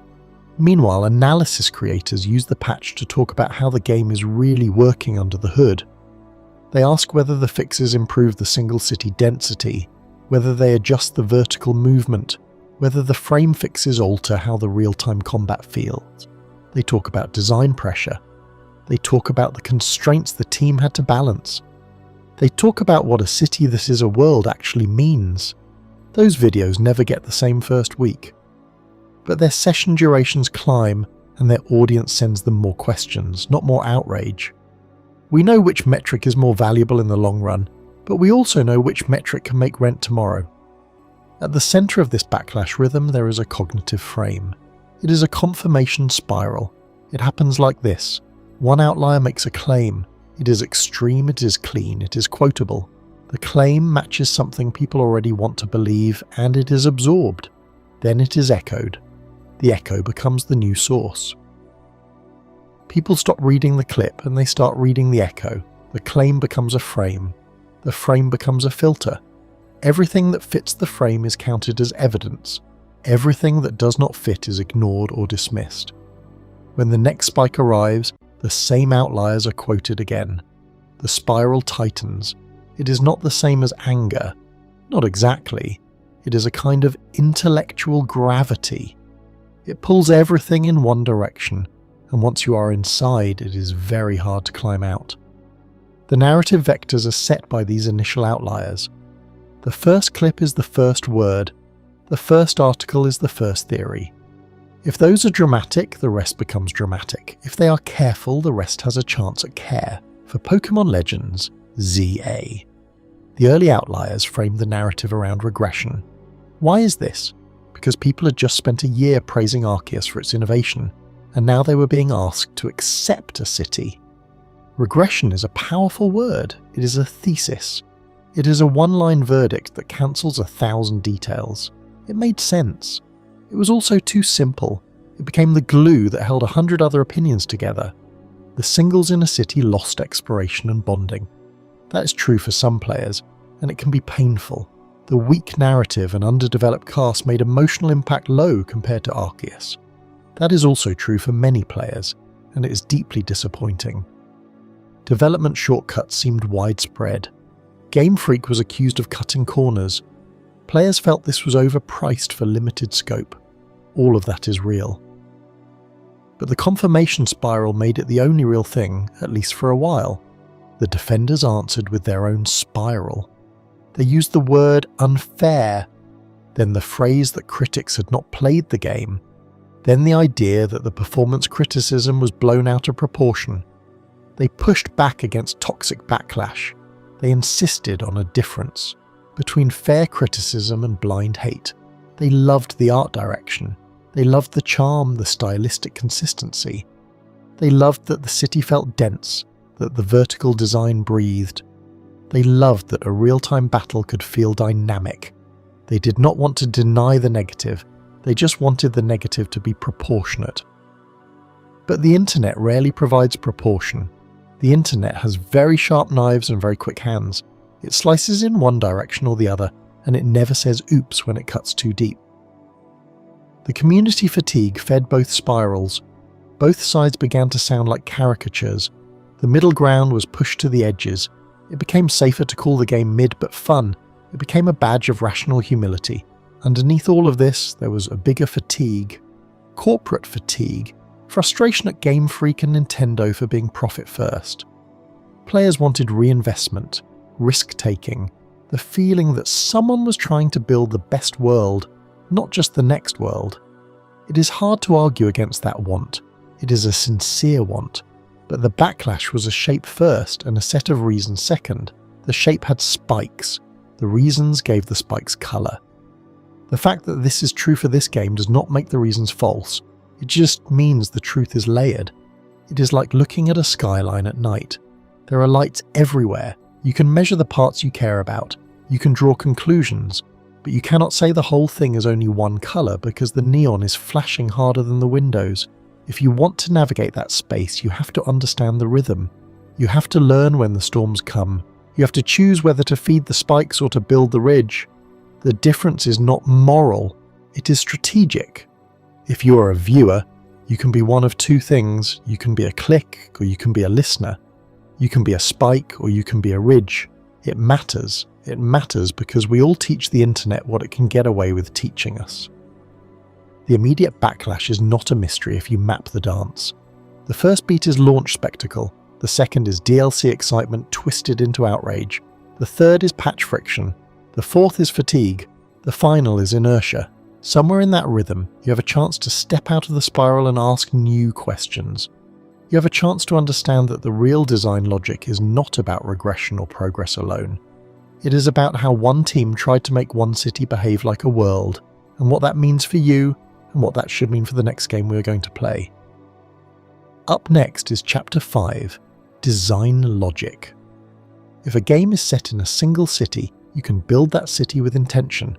You can build it to feel crowded, to test you, to keep you moving, and to invite you back with small surprises you missed the first time. Pokémon Legends. ZA is a single city experiment by choice, not a confession or an accident. Today we are asking why, and why a single loop, a rhythm that repeats, becomes a foundation instead of a limitation. The answers connect to the way the team balances density, navigability, and a kind of ecological variety you feel in the streets. They also connect to something less romantic but vital. Performance, stability, and fewer moving parts means the game can sing more often. We will look at design logic and why a single city and a single loop are not a retreat. They are a bet. The first thing you need to know is that constraints can sharpen intent. When you choose to work inside one place, you're not making a smaller promise, you are making a deeper one. Instead of scattering systems across roads, forests, mountains and fields, you concentrate them in streets, districts, rooftops and a river. The world becomes a machine you can tune, polish and test, and that tuning matters. You do not have to make every biome a perfect star in a constellation. You can make one constellation and you can make it pulse. The moment you step into Lumiose City, you can feel density. Buildings crowd you. Windows look down, crowds move, wires cross, loudspeakers crackle. The sound of the city layers in your ears. It is a design that trusts you with complexity. ZA teaches you how to read this density. At first you might feel lost. Your senses have to adjust. A reliable loop, walk, interact, battle, run, restarts inside a cycle, becomes a harness. You do not need a map that explains everything. You need a way to keep moving, and when you choose to rest, the game rewards you with a micro-world to explore. The city becomes navigable because it is both dense and legible. You can learn the city like a language. Read rooftops, watch crowd flow, notice a rooftop that flickers a certain way. The density here has a second job. It creates memory. You do not just pass through a plaza once and forget it. You pass through the same plaza many times. On the 10th pass, you notice the fountain angle, the vendor timing, the glint on a different statue. That repetition is not a flaw. It is a classroom. The city teaches you how to move in it. It is called navigability learning. Your brain builds a map from repeated loops, and that is crucial. Without repetition, a dense city becomes a maze that frustrates. With repetition, it becomes a rhythm that sings. Designers do not just throw a city together and hope. They model density. They consider how many NPCs per square meter, how fast the crowd moves, how many sounds overlap. In a single city, you can test those variables. You can push and pull parameters until you achieve a sweet spot. You can test navigability learning by planting breadcrumb microquests that go exactly in your path. You can place a short rooftop chase where the first time you think you must sprint, and the second time you learn you can take a side passage and cut them off. You do not need a desert biome for variety if you can create a new angle on a familiar street. The ecological variety is not species-based, it is situational. It is rooftop versus boulevard, alley versus plaza, riverbank versus market. And that raises a question. How do you keep variety when the map does not grow? You bring variety into a single loop. The loop is the rhythm. It is a structure that allows content to reappear in fresh guises. Walk, interact, battle, run. Walk to a location you know, interact with a detail that surprises you, battle. Run through streets and try a new shortcut. The variety is not in the shape of the world, but in the time you spend in it, the events that come and go, the way crowds change, the weather, the patrol routes, the way you adjust your path. You can pull new experiences out of an unchanged map by varying timing, challenge, and context.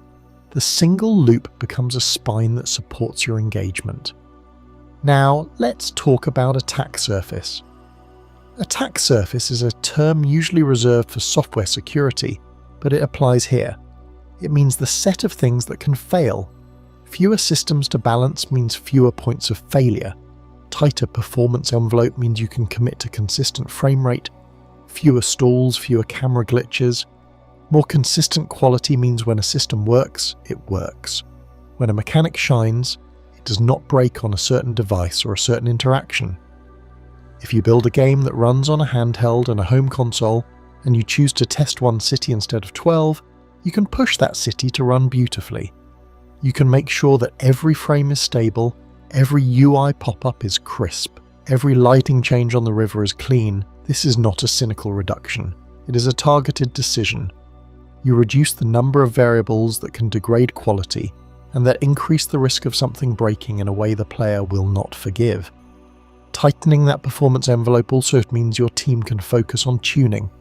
ZA's battles are real-time, and they demand consistent input. If your battle engine runs at 30 frames with consistent physics and animation, players can feel a difference. They feel where their actions land and they trust it. That trust is earned when the world is not fighting you. Fewer systems means you can test each system more. If you have 3 districts, you can put your best QA team on each one. You can polish the way a vendor calls out, the way a trainer appears from a side alley, the way an early boss respawns if you failed the challenge. Consistency becomes part of the identity. The result is a city that feels curated, a rhythm that feels reliable, and battles that feel sharp. Perceived scope is the other side of this decision. A single city looks small. It looks like you did not build the world. It looks like you cut corners. In a franchise where scope is often measured in geography, how many routes, how many regions, how many Pokémon and gyms, the single city raises a red flag. The player thinks they should get a world for their price, and a world usually means more, but the discipline that leads to a tighter loop, fewer technical problems, and a consistent experience can also be misread as under-delivery. That creates tension. The same constraint that gives you performance and polish can also trigger the idea that the game is not enough. It is easy to look at the map and say, I paid for this and got a single city. It is harder to look at the map after a week of play and say, I can find a new route here every time, and my experience keeps getting sharper. The challenge for the designers is to make that refinement visible. If they fail, people will assume the constraint is a compromise. If they succeed, people will learn the loop and fall into it. A single city can be both smaller in literal square meters and larger in how it sits in your mind. Think of a city park you visit often. You know the place. You know the bench you sit on. You know the path you take when the light is warm. The park is the same place, but your time there keeps changing. ZA is a place like that. It is a space that draws you in not by moving you across a continent, but by moving you across time. The loop is how the game invites you to see the same thing from different angles, and each angle has a micro-world. The design logic is also about learning in action. A single city reduces the cognitive burden of navigation. It gives you a reliable loop, and within that loop you learn how to plan your day. You can tell yourself, on this loop, I will try a rooftop dash, or I will complete that side quest, or I will battle a streak. That learning is not trivial. The game does not have to offer a new biome to make you feel growth. It can offer a new skill or a new tactic. It can allow you to master the speed of your character, the timing of the animations, the way your character's backstep unlocks a window that an enemy cannot see. It can let you see a path that is not obvious, and when you run it, you feel a kind of mastery that is more personal than a world you walk through once. That is the heart of navigability learning. It is not about maps, it is about confidence. You do not need a giant world to be challenged. You need a place where challenges can be repeated and refined. Density modeling is not only about how many characters are on screen, it is about how you design sightlines, how you place obstacles, and how you keep clutter from becoming noise. A dense city can be beautiful and suffocating. The trick is to make it breathe. In ZA, you can feel that breath. You are never trapped. Even when crowds swell, you can see an exit. You can spot a break. You can feel the rhythm push you forward.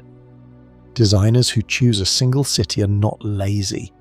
They are demanding. They demand that you can walk and plan, and that when you look, you see how the place holds you.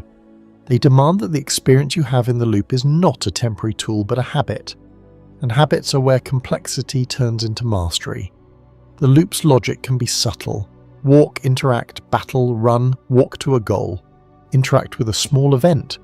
Battle a trainer or a small pack, run to a new point. The repetition does not guarantee boredom. It guarantees rhythm. Rhythm organizes your day. It can create a pressure cooker or a sandbox depending on how you tune it. The designers choose a rhythm that supports learning. They do not push a loop that never changes. They let the loop change as your character grows. At first, you cannot dash fast enough to reach that rooftop. Later, you can cut across and surprise an enemy. The loop evolves. You go from panicked to confident. You do not realize you are learning, you just feel your stride change. That is the quiet part of the design logic. It is not announced in tutorials, it is felt in motion. Now consider ecological variety. In a single city, species diversity matters less than situational diversity. You do not have to catch a Vespiquen in a meadow and a Clawitzer in a river to feel a difference. You can feel a difference in how the same ground feels when it is slick with rain. You can feel it in how a sound works at noon versus midnight. Variety comes from how the city reacts. When crowds thin, you can hear the river under a bridge. When festivals roll in, the sound is layered. When power goes out, the city changes in a single switch. The designers make the city feel alive, and that aliveness is a kind of ecology. It is not the variety of species. It is the variety of how time shifts the world. You can be part of that time. You can watch it happen. It is not all theory. There are places where the constraint shows up as a sharp edge. A single city can feel limited if the side content is thin. If the loop becomes predictable without surprises, the game will feel mechanical. If the battles do not change context, the variety collapses. If the map does not offer enough micro-decisions, the loop becomes monotonous. The design logic is to avoid those traps. Density modeling and navigability learning are the anchors. They force you to find the layer of meaning beneath repetition. But when it works, it works. You feel that repetition in a good way. You fall into the rhythm because it rewards you for learning. You feel the city breathing with you. You feel the loop guiding you. This is also where the attack surface matters. Fewer systems to balance means the team can focus on the world's consistency. If you know your city is going to be the only place players see, you better make it reliable. You better make it feel like a living machine. Tighter performance envelope means fewer stalls that break your rhythm. More consistent quality means the game does not punish you for learning. In a real-time system, consistency is not a minor thing. It is the game's integrity. If you press a button and the game does not respond with the same feeling every time, your trust breaks. If the same move can be executed reliably in the same time, you feel safe. The single city and single loop make that safety easier to deliver. You do not have to account for 9 different climates and their physics. You can have climate effects, but you can tune them within a consistent envelope. You can be daring because the variables are limited and known. The design logic becomes a tightrope. One end, too little content, repetitive grind, weak side stories that feel like filler. The other, too much density, too much noise, learning that takes too long. In ZA, the challenge is to find the balance. When they get it right, the game rewards you with a rhythm that feels earned. When they miss, the game looks shallow. The tension is understandable. Perceived scope versus stability. You pay for a full game, you expect a full world. You are offered a city, a loop, and a promise that consistency will make it richer. Some players feel that promise, others do not. That is where controversy grows. It is not just about the city being small. It is about whether the constraint was used to build something better or to build something less. When you accept the design logic, you see that a single city is not a narrowing. It is a deepening. Density modeling and navigability learning mean that the game can test you more. Fewer systems to balance and a tighter performance envelope mean the game can respond to you more. An ecological variety is not an absence, it is a shift in what counts as variety. Situational variety, time variety, rhythm variety. The loop is not a trap, it is a tool. To see how this works, think of everyday life. You walk to the store, you buy coffee, you see a neighbour, you wave, you go home, it is a loop. It repeats every morning. The first day it is routine, the 10th day you notice the pattern of the trees against the light. The 20th day you see a small change in the street sign. The loop is not the same, it is you changing. The city is the same place and you are the variable. The world teaches you things the more you walk through it. ZA is designed around that principle. It is why the city is dense. It is why the loop is repeatable. It is why battles are real-time and consistent. It is why performance and stability are treated as sacred. You do not have to climb a mountain to be challenged. You can be challenged on a familiar path by moving in a way you could not move before. A single city and a single loop are also a bet on how you will remember.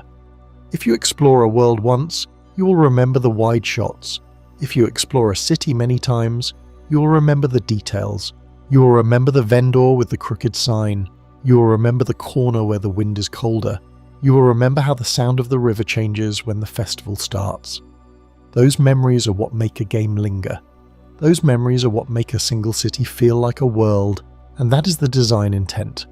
The city is not a limitation, it is a container. Inside that container, everything has more time. The loop is not a set of shackles, it is a spine. It holds the content up and keeps you moving. You are guided without being told, you are challenged without being punished. Attack surface reduction is part of making the memories stable. If the game breaks while you are learning a route, the memory will be broken too. If the performance dips in a section you return to, the loop feels fragile. By reducing the systems, the team increases the chance that the experience you remember is a good one. The city will respond to you. The loop will not collapse. The battles will not stutter. That is not glamorous, it is essential. A single city is a choice to polish the parts of the game you will return to most. And now you may wonder what happens when the world you return to is put to the test. If a real-time system is your heartbeat, how does it handle pressure? If battles are an experiment, how bold do they get? We are going to talk about that next. Up next is Chapter 6, the combat experiment. You will see how the loop meets a new challenge, and why some players say ZA feels like an anime is in motion. The combat is the blade that tests whether the design logic is sharp enough to hold your attention, or whether it snaps when things get loud. In one sentence, the combat system does something you never thought a Pokémon game would do. It takes a turn-based battle engine, a system built on patience, planning and point and click, and remixes it into a real-time skirmish that feels more like an action game than a strategy game. Real-time battles now end in minutes, not decades. You feel speed matter, you feel positioning matter, you feel timing matter. And the truth is that when timing is this good, you start to feel something else too. You start to feel like you are watching an anime unfold in your hands, and the controller in your hand is helping you direct the fight. That's the central claim. It is anime-like, it is bold, it is experimental, and it is the reason this chapter is called the combat experiment. This is where Legends ZA changes the rules, not just the rules of combat, but the rules of what a Pokémon battle can be. And if you have been waiting for a more modern PvP suite, this is the chapter where the real pipeline becomes clear. The competitive backbone finally stabilizes, and the technical readability meets the feel of decisive action. The numbers are not just a score anymore, they are a rhythm. The camera is not just a window, it is a choreographer. And the hitbox is not just a rectangle, it is a story.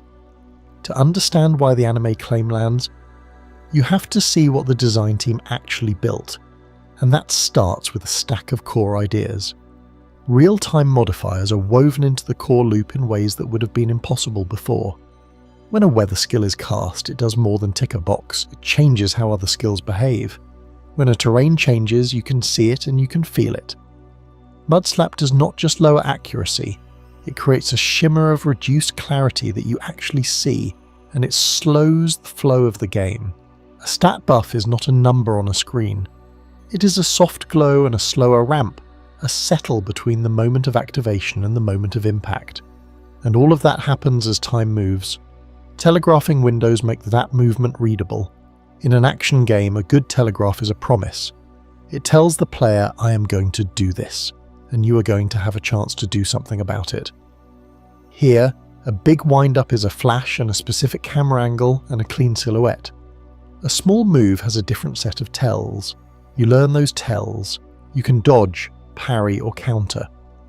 The system rewards you for reading the cue correctly, and when you do, the animation follows through, the hit connects, and the damage lands with weight. If you miss the cue, you feel the whiff. The feedback is not just numeric, it is audio-visual clarity that maps directly to your choices. Then there is stance mechanics. In the early builds, stances felt like cosmetic poses. Now they are actual microsystems. The player and the Pokémon adopt a stance that confers bonuses and limits. Defensive stance narrows the attack window but makes the next counter window larger. An aggressive stance speeds the attack cadence but shortens the counter window. A balanced stance keeps both options open, but it does not excel at either. You can swap stances during the fight, and when you do, the camera leans, the movement becomes more pronounced, and the next few seconds feel different. You go from a rhythm where you are watching for a long tell to a rhythm where you are making quick decisions. The rhythm is visible, it is audible. You can hear the shift in sound design as the stance changes. The sword moves in a different tempo. The wing beats a different meter. Line of sight interactions are the fourth pillar. This is where the single city map becomes a playground. In a competitive context, line of sight means more than just whether a projectile can travel. It means whether a move can arc. It means whether a counter is available behind a column, around a corner, or through a narrow alley. It means whether a large Pokémon can block a move for a small one. It means whether you can bait a move that expects a straight line and punish it with an arc. When this works, it looks like choreography. The camera is in the right place, but the gap is just big enough. The arc lands clean. The crowd would be cheering if the crowd were visible. You feel a burst of satisfaction that is the core of the action reading skill. You do not check a chart, you read a scene. You respond with intention. The anime claim stops being a comparison and becomes an experience. Camera choreography is the connective tissue for all of this. A skilled director frames a frame so that your eye sees what matters. A skilled action game frames an exchange so that your brain passes what matters. Here the camera tilts gently on wind-ups. The frame pulls back just enough to show the arc, and the shake is calibrated to the impact. When damage lands, the health bar is not just a number. It is a slow retract that shows the health loss with a physical quality. The sound design layers on top of that. You hear the resonance. You hear the crack, you hear the rev. This is how reading action turns into reading health. It is how an ability that you only glanced at becomes a decision you actively make. Hitbox readability is the hinge. If the hitbox does not communicate, the speed will be a blur. If it communicates too late, the speed is chaos. Legends, ZA lands on the side of clarity. Hitboxes have outlines and subtle tint that match the telegraphs. The camera angles for heavy attacks put the wind up on the vertical plane. The attack arcs are wide enough to suggest, without shouting, that you should step in or step out. When a hit lands, the world slows briefly. The frames do not freeze, the camera is not yanked. Instead, the scene is given a microsecond of attention, and you get to see the full connection. That slow breath is enough. It is a visual breath that tells you this is real. This is not luck. This is your reading of the action paying off. The numbers are there, but the narrative is in the connection. Damage feedback is the flaw. When the system gets it right, you do not need to look away from the action. You can see your opponent take the hit. You can see the bar change. You can hear a small decay ring. You can feel a micro rumble in the device. All of these signals tell you the state of the match without a pop-up. The design team also built a second layer. When you land a combo, the damage sound shifts. When you land a counter, the sound is a more decisive cut. When you land a crit, there is a spark and a slightly higher pitch. You do not have to read a stat sheet to understand if a move did more than normal. The game is speaking in colour and tone. It is still precise. It is still numerical. But it is not forcing you to look away. The anime claim now has a technical backbone. You can see the hits. You can feel them. You can read them. Now let's talk about the competitive backbone. Ranked infrastructure is how you keep this feeling from being a novelty and let it become a discipline. Ladder dynamics are the heart of ranked play. The system rewards decisive play. It also rewards clean reads. It does not reward camping. It does not reward stalling. It rewards the decisions that make the action scene work. It is tuned to prevent rank 1 play from devolving into one strat. It uses soft resets and rank distribution to keep the meta malleable. The ladder is active and the meta shapes itself in real time. It is not just a top-down, it is a conversation. As players adapt, the top ranks adapt. It is not perfect, but it is focused on rewarding the act of reading the scene.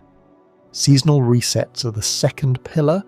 The ranked season ends, the top ranks get special cosmetics, and the ladder reshuffles. The reset does more than reduce numbers. It creates a space where new ideas can take root. It is a soft reset. It means you still carry the history of your performance into the next season, but the fresh meta means your habits are not a cheat code. It means you cannot rely on knowledge that is static. You have to read the field again. The rhythm is real time. The meta is real time. The reset is real time. And the rewards are good enough to make the season feel meaningful without feeling coercive. MMR migrations from prior titles were not a small task. The design team imported your skill, your rank history, and your performance profile from the earlier entries. The system is careful. It does not import toxicity. It does not import your win rate at the highest tier if that win rate was built on a broken meta. It imports skill and it refines it. It makes an educated guess about where you belong now, and it updates that guess in the first few matches of the new season. The migrations matter because they recognize what you did before. They also matter because they make the competitive scene feel continuous. This is not a fresh start. This is a continuation. The place you have earned matters. The way you read the scene matters. And the system is built to let you keep doing that in this new frame. All of this is tuned to action reading. This is not a flat turn-based system where the only information that matters is the speed stat and the damage formula. The speed matters, the damage formula matters, the stance matters, the terrain matters, the camera matters, the line of sight matters, the telegraph matters, and you, the player, are expected to process all of that in real time. The system is not fair in a flat way. It is fair in a designed way. It tells you what is coming. It gives you the tools to respond. It rewards the responses that make the fight look good. The result is that a well-read match feels like choreography. The result is that a misread feels like chaos. And the result is that when you read a scene well, you get both a win and a moment that you want to replay. That is the game's grand experiment. It has made the conversation of a fight more than a menu. It has made it a dance. Does it all work perfectly? No. Some moves telegraph too early, some stances feel indistinct in certain situations. Some arenas have line-of-sight quirks that the community discovers and the devs tune. But the core is sound, the system is readable, the rhythm is playable. The anime claim stops being a marketing line and starts being a testable truth. You can see a block, you can see the wind-up, you can see the arc, you can see the hit, and if you choose to play ranked, you can take that reading skill and apply it in a competitive environment that respects it and rewards it. The ranks will be competitive, the seasons will be meaningful, the meta will be alive, and the MMR migration will recognize what you have earned while letting you earn more. Up next, we step away from the fight and into the stage. The same city that frames these battles is also a stage. We are going to see how Lumiose becomes a frame, a setting, and a character in the narrative. You will see how the vertical design and the density do more than just look nice. They make the city a tool for story, they make the city a tool for fight, and they make the city a tool for a different kind of choice. The next chapter is called Lumiose City as Stagecraft, and it is where the city itself starts to feel like a character that is both in the fight and beyond the fight. The first time you step into a game that shrinks the world to one city, something in you resists. You've been trained to equate map size with adventure, miles with meaning, and yet Lumiose City pulls you in, not by expanding the horizon, but by giving you a dense, layered world that knows how to perform. The city is not just a setting, it's stagecraft, designed to create the feeling of a world through clusters and corridors, vantage points and short to medium loop crossings, and subtle layers of behaviour that put life into the streets. I was skeptical at first. Can a single city really carry a game? My expectation was the opposite of that feeling you get when you spot a distant mountain you can never quite reach, a teasing glow on the edge of a bigger horizon. Instead, I found myself drawn into micro-rituals and micro-mysteries. The skepticism didn't vanish, it shifted. I learned to notice how the city works instead of only complaining about what it lacks. Lumiose City's spatial grammar is the key. Think of clusters as tight knots of activity and corridors as channels that carry movement through the city. A cluster is a pocket where a dozen NPCs do their thing, where stalls, fountains, benches, and a corner cafe form a stage for tiny everyday scenes. A corridor is a street that threads between clusters like a vein. You walk down an avenue, see 2 to 3 clusters on either side, and you're being guided by the rhythm of movement. It's not just about space, it's about the order of experience. When developers talk about clusters versus corridors, they're talking about the way the player's attention is choreographed. You're not roaming a wilderness and stumbling into a story, you're moving through a tightly orchestrated set of possibilities. Lumiose City uses this grammar to create small events that feel like they belong to the world, not to the camera. A busker in a plaza plays a tune and draws a tiny circle of onlookers. A tram stops at a station and you watch a delivery trainer step out, glance at a street sign, and head into an alley to meet a contact. A gallery of trainers around a fountain in the Triangle District is the site of a spontaneous mini-ritual. It's all there, and it feels like life. The city's vantage points reinforce the sense of depth. Vantage is the idea of seeing from above, from a height, or through a line of sight that surprises you. A rooftop with a bench gives you a slow pan across the city that reveals patterns you couldn't see at street level. You learn how the city layers itself when you sit and watch. The tallest tower is your compass and your reward. You climb, you glimpse, you plan your route.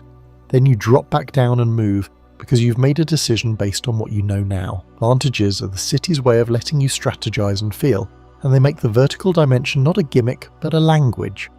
Short to medium loop crossings and traversal arcs translate that language into movement. A short loop might be a run around a plaza, a handful of doors, a narrow alley, a quick left turn under a billboard, and a set of stairs.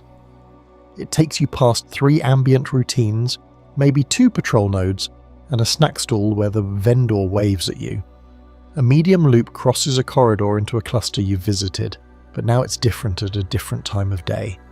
You've gained information and your world has adjusted. A loop is a circuit you make without a mission prompt, a gesture that tells the design team you're investigating on your own terms. Traversal arcs are the larger patterns the city creates for you. A northeast arc that runs along the river, down through the museum courtyard, across the central plaza and into the fashion district invites you to repeat the path in a slightly different order. You're not following a quest marker, you're tracing an arc. Arcs give your wandering a shape, and that shape gives you ownership over your movement. When you have your own routes, the world becomes a little more yours. Now here's the part that people don't talk about enough: behavioral layers. These are the hidden systems that dress the stage with people who are doing something even when you're not watching. Ambient routines are those micro-actions that give the city its heartbeat. A cafe owner wipes a table, looks up at the sky, and returns to the kitchen. A pair of trainers exchange greetings near a sign, then split in opposite directions. A kid chases a Pidgey around a fountain and stops when the Pidgey lifts into a rooftop nest. These are not set pieces, they are continuities. They create a sense that the city exists even when your camera is elsewhere. Route patrol nodes are next. These are the places the system assigns to trainers who walk in predictable patterns and occasionally cross your path. Patrol path runs through a corridor like a thread. You pass that thread, and the patrol node triggers something. Maybe a guard asks you a question, or a rival trainer challenges you, or a merchant offers a small deal. Patrol nodes are invitations more than obstacles. They add risk and reward to your movement. They are the city's way of saying you're here, now what? And by choosing to engage, you shape the next arc you'll take. Event sequencing is what stitches this all together. It's not a scripted cutscene, it's a timing thing. A child drops a cap in the plaza, a bystander helps, the music swells. Just a bit, a trainer nearby notices and offers a joke. This doesn't happen every time. It happens if you enter from the right direction, if the time of day is right, if you've visited the fountain twice already. The sequencing is soft, and that softness is what makes it feel natural. The city becomes stagecraft, not by being theatre, but by choreographing experiences that feel like they've emerged from living in a living place. Here's where density works in place of breadth. If you wanted a wide open world, you might roam 5 fields and a mountain range. Lumiose gives you an urban block and the layers on top. What you lose in miles, you gain in presence. You can be standing in front of a boutique while a patrol guard asks you to move, while a street performer practices a pose, while a tram arrives and a Pikachu bursts out and scurries into a gap in a building. There's a lot happening in a small square. Density and verticality substitute for scale without robbing you of discovery. Instead of searching for secrets across a wide map, you discover them within the city's 3 dimensions. The arc from skepticism to guarded praise is honest. At first I asked, where is the adventure? The question changed to, how is the adventure framed? I learned to like the comfort of familiarity. You see the same cafe owner daily. You know the patrol guard's route and the subtle difference in the guard's tone when it's late. You know the rooftop nest belongs to a Pidgey that's comfortable but not tsetse. Familiarity can be shallow or deep. In Lumiose, familiarity becomes depth because your visits alter the city's micro-patterns. You start to belong to a rhythm. The city acknowledges that, the stage responds. You might ask, does density really replace a wider map? Not completely. There are moments when you want the feeling of walking beyond the city walls. But in a well-orchestrated urban stage, you don't miss it as often. City invites you to look for layers instead of lines. You learn to appreciate vantage windows. You learn to wait for a tram and watch the action that clusters around it. You learn to be on time for a patrol, not to fight it, but to greet it. And then, you look up at the tallest tower and know you can climb to a different vantage and reinterpret everything. That's the payoff. Emergent encounters are where this stagecraft shines. You're not in a quest bubble, but the world collides with you in a way that feels new. Training that you've seen 3 times now challenges you in a way that matches the route you just ran. A pet-related event triggers because you passed a particular food stall. And now a chance Pokémon interaction pushes you toward a bridge and a new microloop. It's not guaranteed. It's probabilistic and soft. You have to be there and choose to be part of it. Emergent behavior respects your agency without demanding that you interrogate the design. In the end, Lumiose City is not a grand open wilderness. It's a city that has a vocabulary, a stage language it uses to stage your play. Spatial grammar is the shape. Behavioral layers are the voice. Event sequencing is the timing. All 3 work together to make you feel like you're part of a story without the constant interruption of a quest marker. Density and verticality trade breadth for presence. And presence can be more powerful than distance. You don't have to love the limits, but when you stop fighting them, you see how they serve. The city can give you an arc, a vantage, a loop, and a micro-story. You can come back to it and find it has just enough difference. That's the craft. This brings us to what lives under the craft. When you look at the city as stagecraft, you also notice how the performance holds up. The frame rate, the stability, the quiet friction that wears at the stage. What's beneath the spectacle matters. What's inside the performance affects whether you feel safe enough to keep roaming those arcs. Up next is performance and stability. We'll pull back the curtain and let's see how the city's craft supports the play when the lights get a little too bright. When you first boot up Pokémon Legends ZA, the game runs smooth enough to win over most casual players. But beneath that polished surface, a fascinating story about platform constraints, streaming budgets, and memory management is playing out. And it explains why some players report buttery smooth performance, while others face thermal throttling and occasional stalls. Today we're diving deep into the reality versus the perception of performance in this divisive title. The handheld Switch is an aging piece of hardware, and ZA pushes it in ways that reveal its true limitations. CPU utilization patterns show that Game Freak is asking the little Tegra chip inside your Switch to juggle more tasks than it was ever designed to handle. The game's real-time battle system requires constant AI decision-making for both your Pokémon and your opponents. Add to that the dynamic environment system for Lumiose City, with NPCs that have daily routines, weather that changes, and crowds that react to player actions, and you have a perfect storm of computational demands. What you're seeing in the CPU numbers is something game developers call context switching overhead.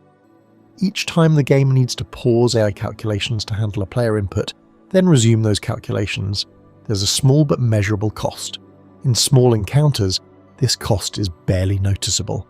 But in Lumiose's packed districts, where hundreds of AI entities are active simultaneously, this overhead can compound into frame time spikes that feel like sudden stutters to players. Streaming budgets are the invisible constraint that's been shaping ZA's development since day one. Unlike a game designed for modern consoles or PC, where developers can assume players will have gigabytes of RAM to work with, the Switch version of ZA has to work with just 4 gigabytes total shared between the system and the game. This limitation forces developers to be surgical about what data gets loaded and when.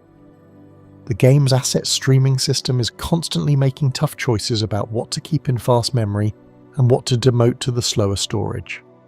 When you're running through a crowded market district, the system has to decide whether to keep detailed facial animations for nearby NPCs or to sacrifice them for the environmental lighting data that makes the scene feel alive. The result is a system that performs well in most situations, but occasionally reveals its compromises through minor visual glitches or brief loading pauses. Memory footguns in large crowds represent the most complex technical challenge ZA faces.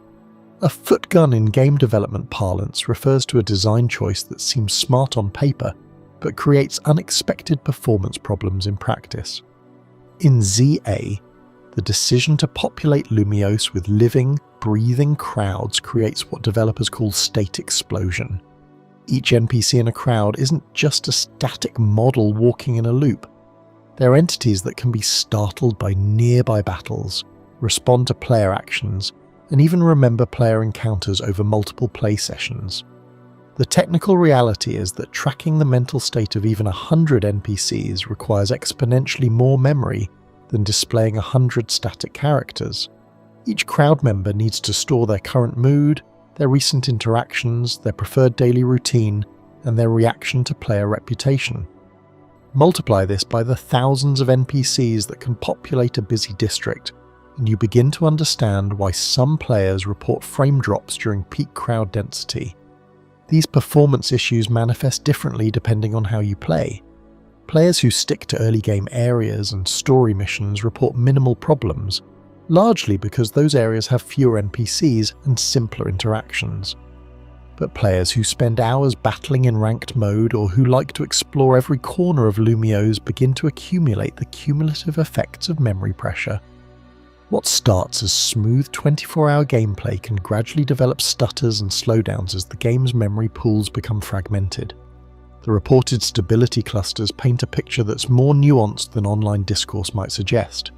Minor script desynchronizations are real, but they're not the catastrophic bugs that some critics claim. You might notice a trainer's voice not quite matching their lip movements, or an NPC's dialogue starting a split second after the text appears. These are the symptoms of audio and visual processing not being perfectly synchronized, a common challenge in real-time games where multiple systems need to communicate in microsecond timing. Occasional AI stalls are similarly real but more complex than they appear. These aren't crashes or freezes in the traditional sense. Instead, they're moments when the game's AI prioritization system decides that it needs to delay some decisions to maintain overall performance. The result is that your opponent's Pokémon might hesitate for a split second before acting, or an NPC might pause mid-conversation. To the player, it feels like the game is stuttering, but the reality is more like a polite person stepping aside to let traffic pass. Thermal throttling in handheld mode is perhaps the most concrete technical issue, and it's directly tied to the Switch's cooling system. When you're playing ZA on a docked system, the Switch's fan and thermal mass keep temperatures manageable. But in handheld mode, the same sustained processing load that Lumiose City demands can cause the system to reach thermal limits within 20 to 30 minutes of intense gameplay. The thermal throttling doesn't crash the game or corrupt data. Instead, it subtly reduces the CPU clock speed to prevent overheating. The result is a gradual performance decrease that manifests as longer load times, reduced frame rate during busy scenes, and more frequent audio-video desyncs. It's enough to be noticeable to observant players, but subtle enough that many players might not realize it's happening. The interesting contradiction in ZA's performance reception is the gap between technical reality and perceived experience. Players who don't know about CPU utilization patterns or memory management read patch notes that mention improved performance optimization and assume it means their specific issues are being addressed. But game optimization is rarely that simple. A patch that fixes a memory leak might improve long-term stability while leaving short-duration performance issues unchanged. Comparative benchmarks create another layer of complexity in how we perceive ZA's performance.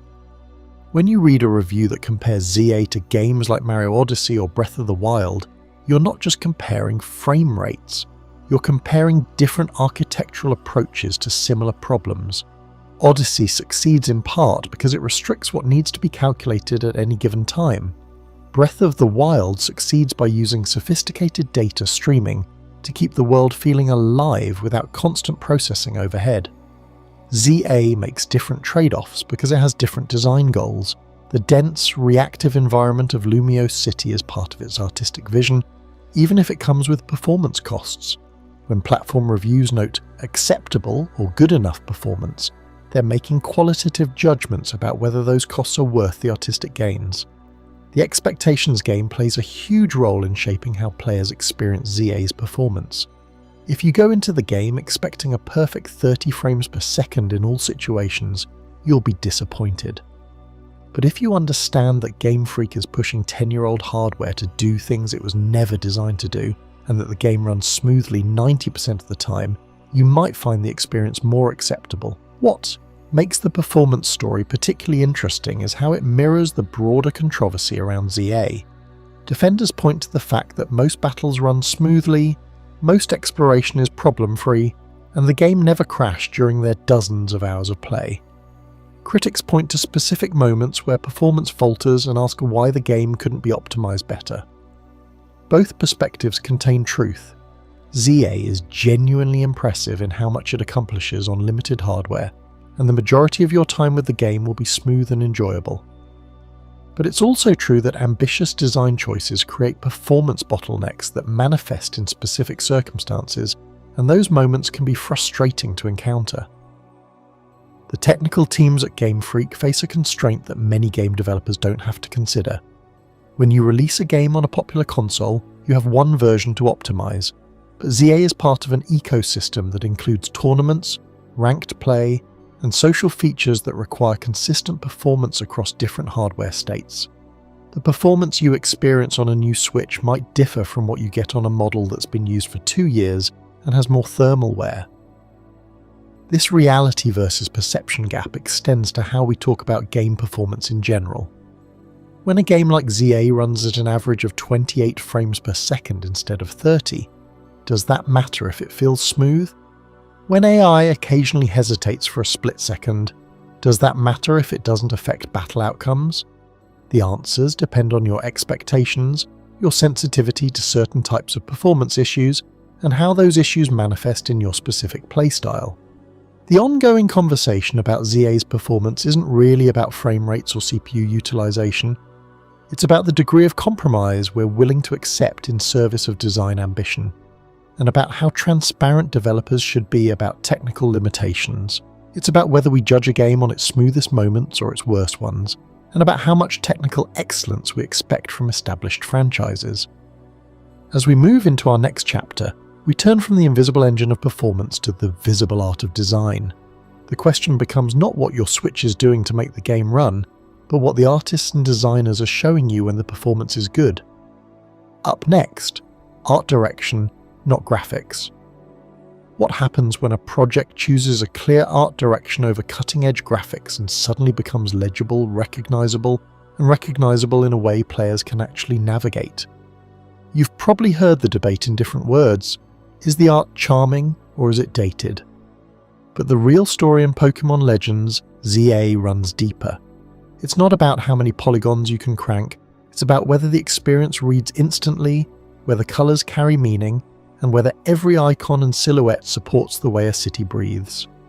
The decisions about stylization were deliberate, and they carry consequences. You can feel even when you're not looking for them. ZA's art team made a pact.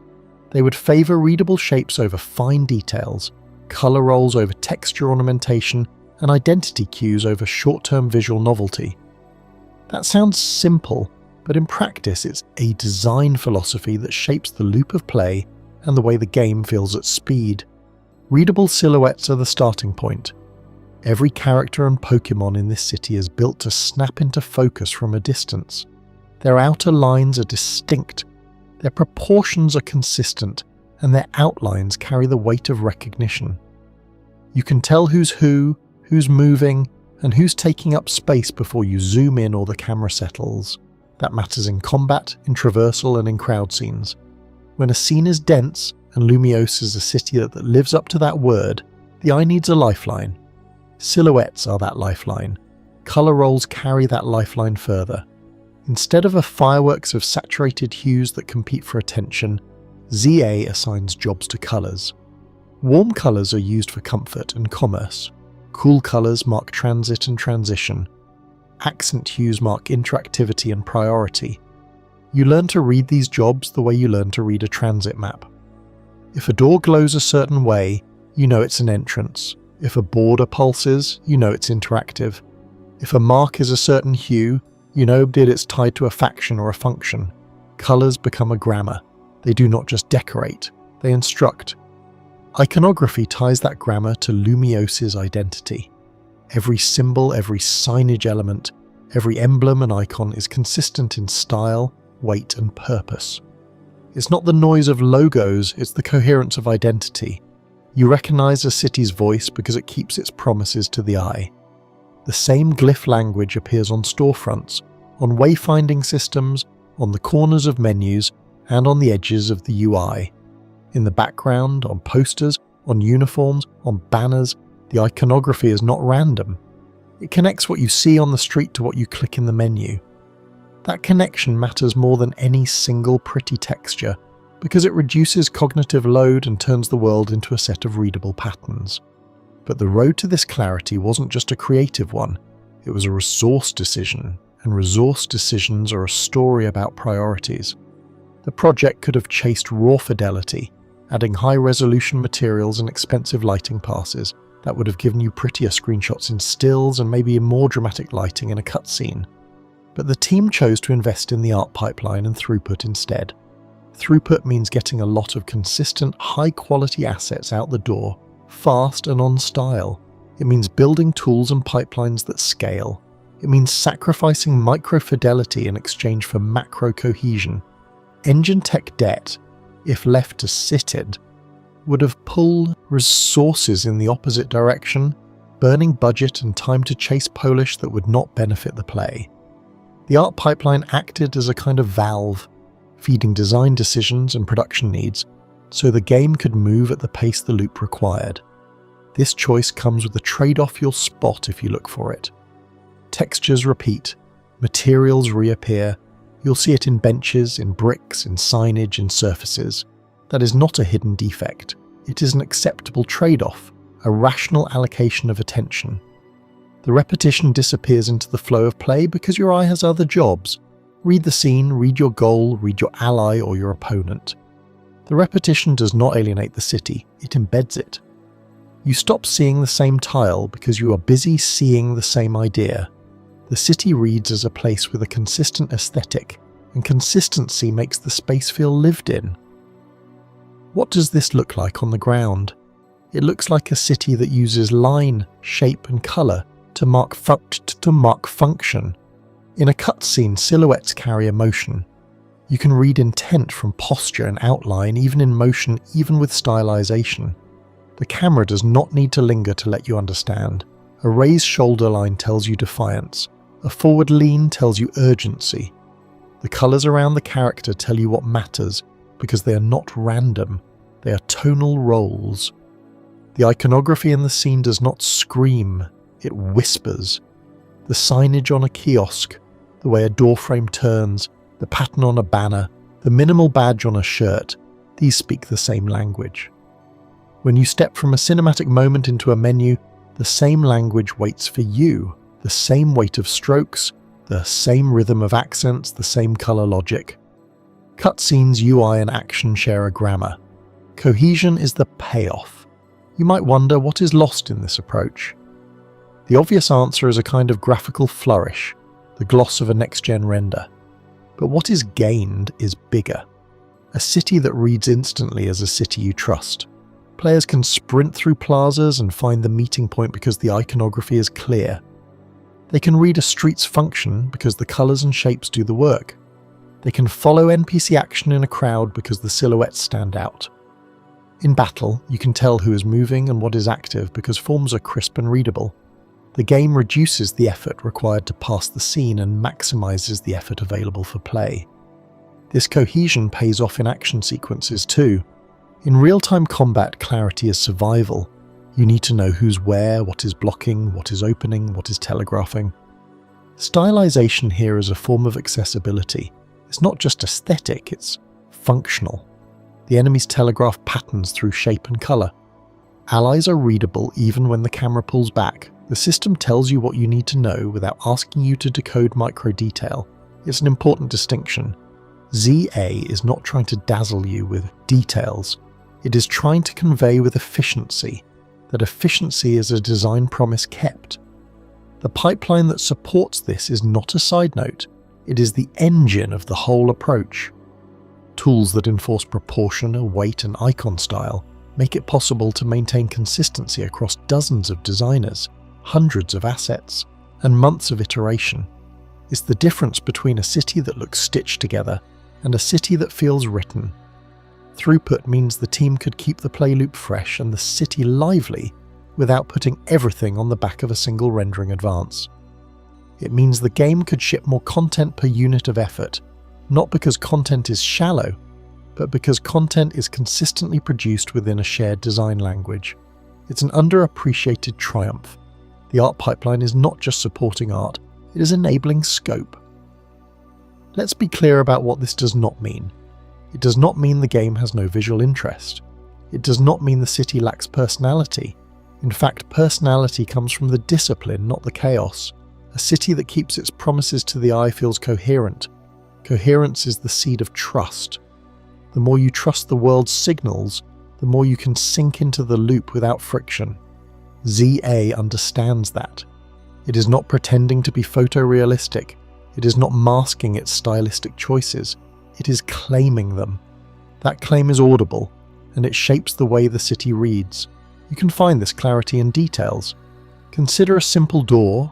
In a less cohesive world, that door might be a canvas for texture fantasy. Different materials, different styles, different weights. You would spend brainpower recognizing it as a door each time. In ZA, doors are a concept. Their color roll signals use. Their iconography signals access. Their proportion signals scale. You recognize a door by its grammar, not by a unique texture. In repetition, the idea becomes a language. In the menu, that language continues. In a cutscene, that language is present. Cohesion is the feel of a world that is internally consistent. Because the game invests in this, the city feels like one place. You can take the train from one district to another and still see the same handwriting. Even if assets repeat, the handwriting does not. The city never says, "I'm trying to be pretty." It says, "I'm trying to be clear." That is a rare stance in a genre where visual spectacle often masks structural weakness. This choice is strategic, not incidental. It is art direction as strategy. Now let's connect this to the bigger conversation. When you hear criticism of dated visuals, consider what that criticism is measuring. Is it measuring consistency? Is it measuring readability? Is it measuring the clarity of the city's voice? If not, it may be measuring something the project has consciously deprioritized. That's not to dismiss all concerns. Budget allocation, engine tech debt, and post-game content are real questions, but art direction. Here is a solution, not a concession. It's a lever. The team used art as a throughput solution, investing where it would return a cohesive feel across cutscenes, UI, and action. It accepted texture repetition as a fair trade. That trade-off is the thing that lets the loop breathe. At the end of the day, the city reads because the design is built to read. You can say a lot of things about ZA, but you cannot say it's ambiguous. It may not have the most advanced rendering, but it has the most consistent grammar. Players may want a richer post-game or more in-world features, but they cannot accuse the city of muddying its own voice. The art direction is a statement. We will make a place that speaks clearly. We will not hide behind graphical razzle-dazzle. We will offer you something you can follow. That statement is an answer to many of the debates around the project. It says graphics are not the measure.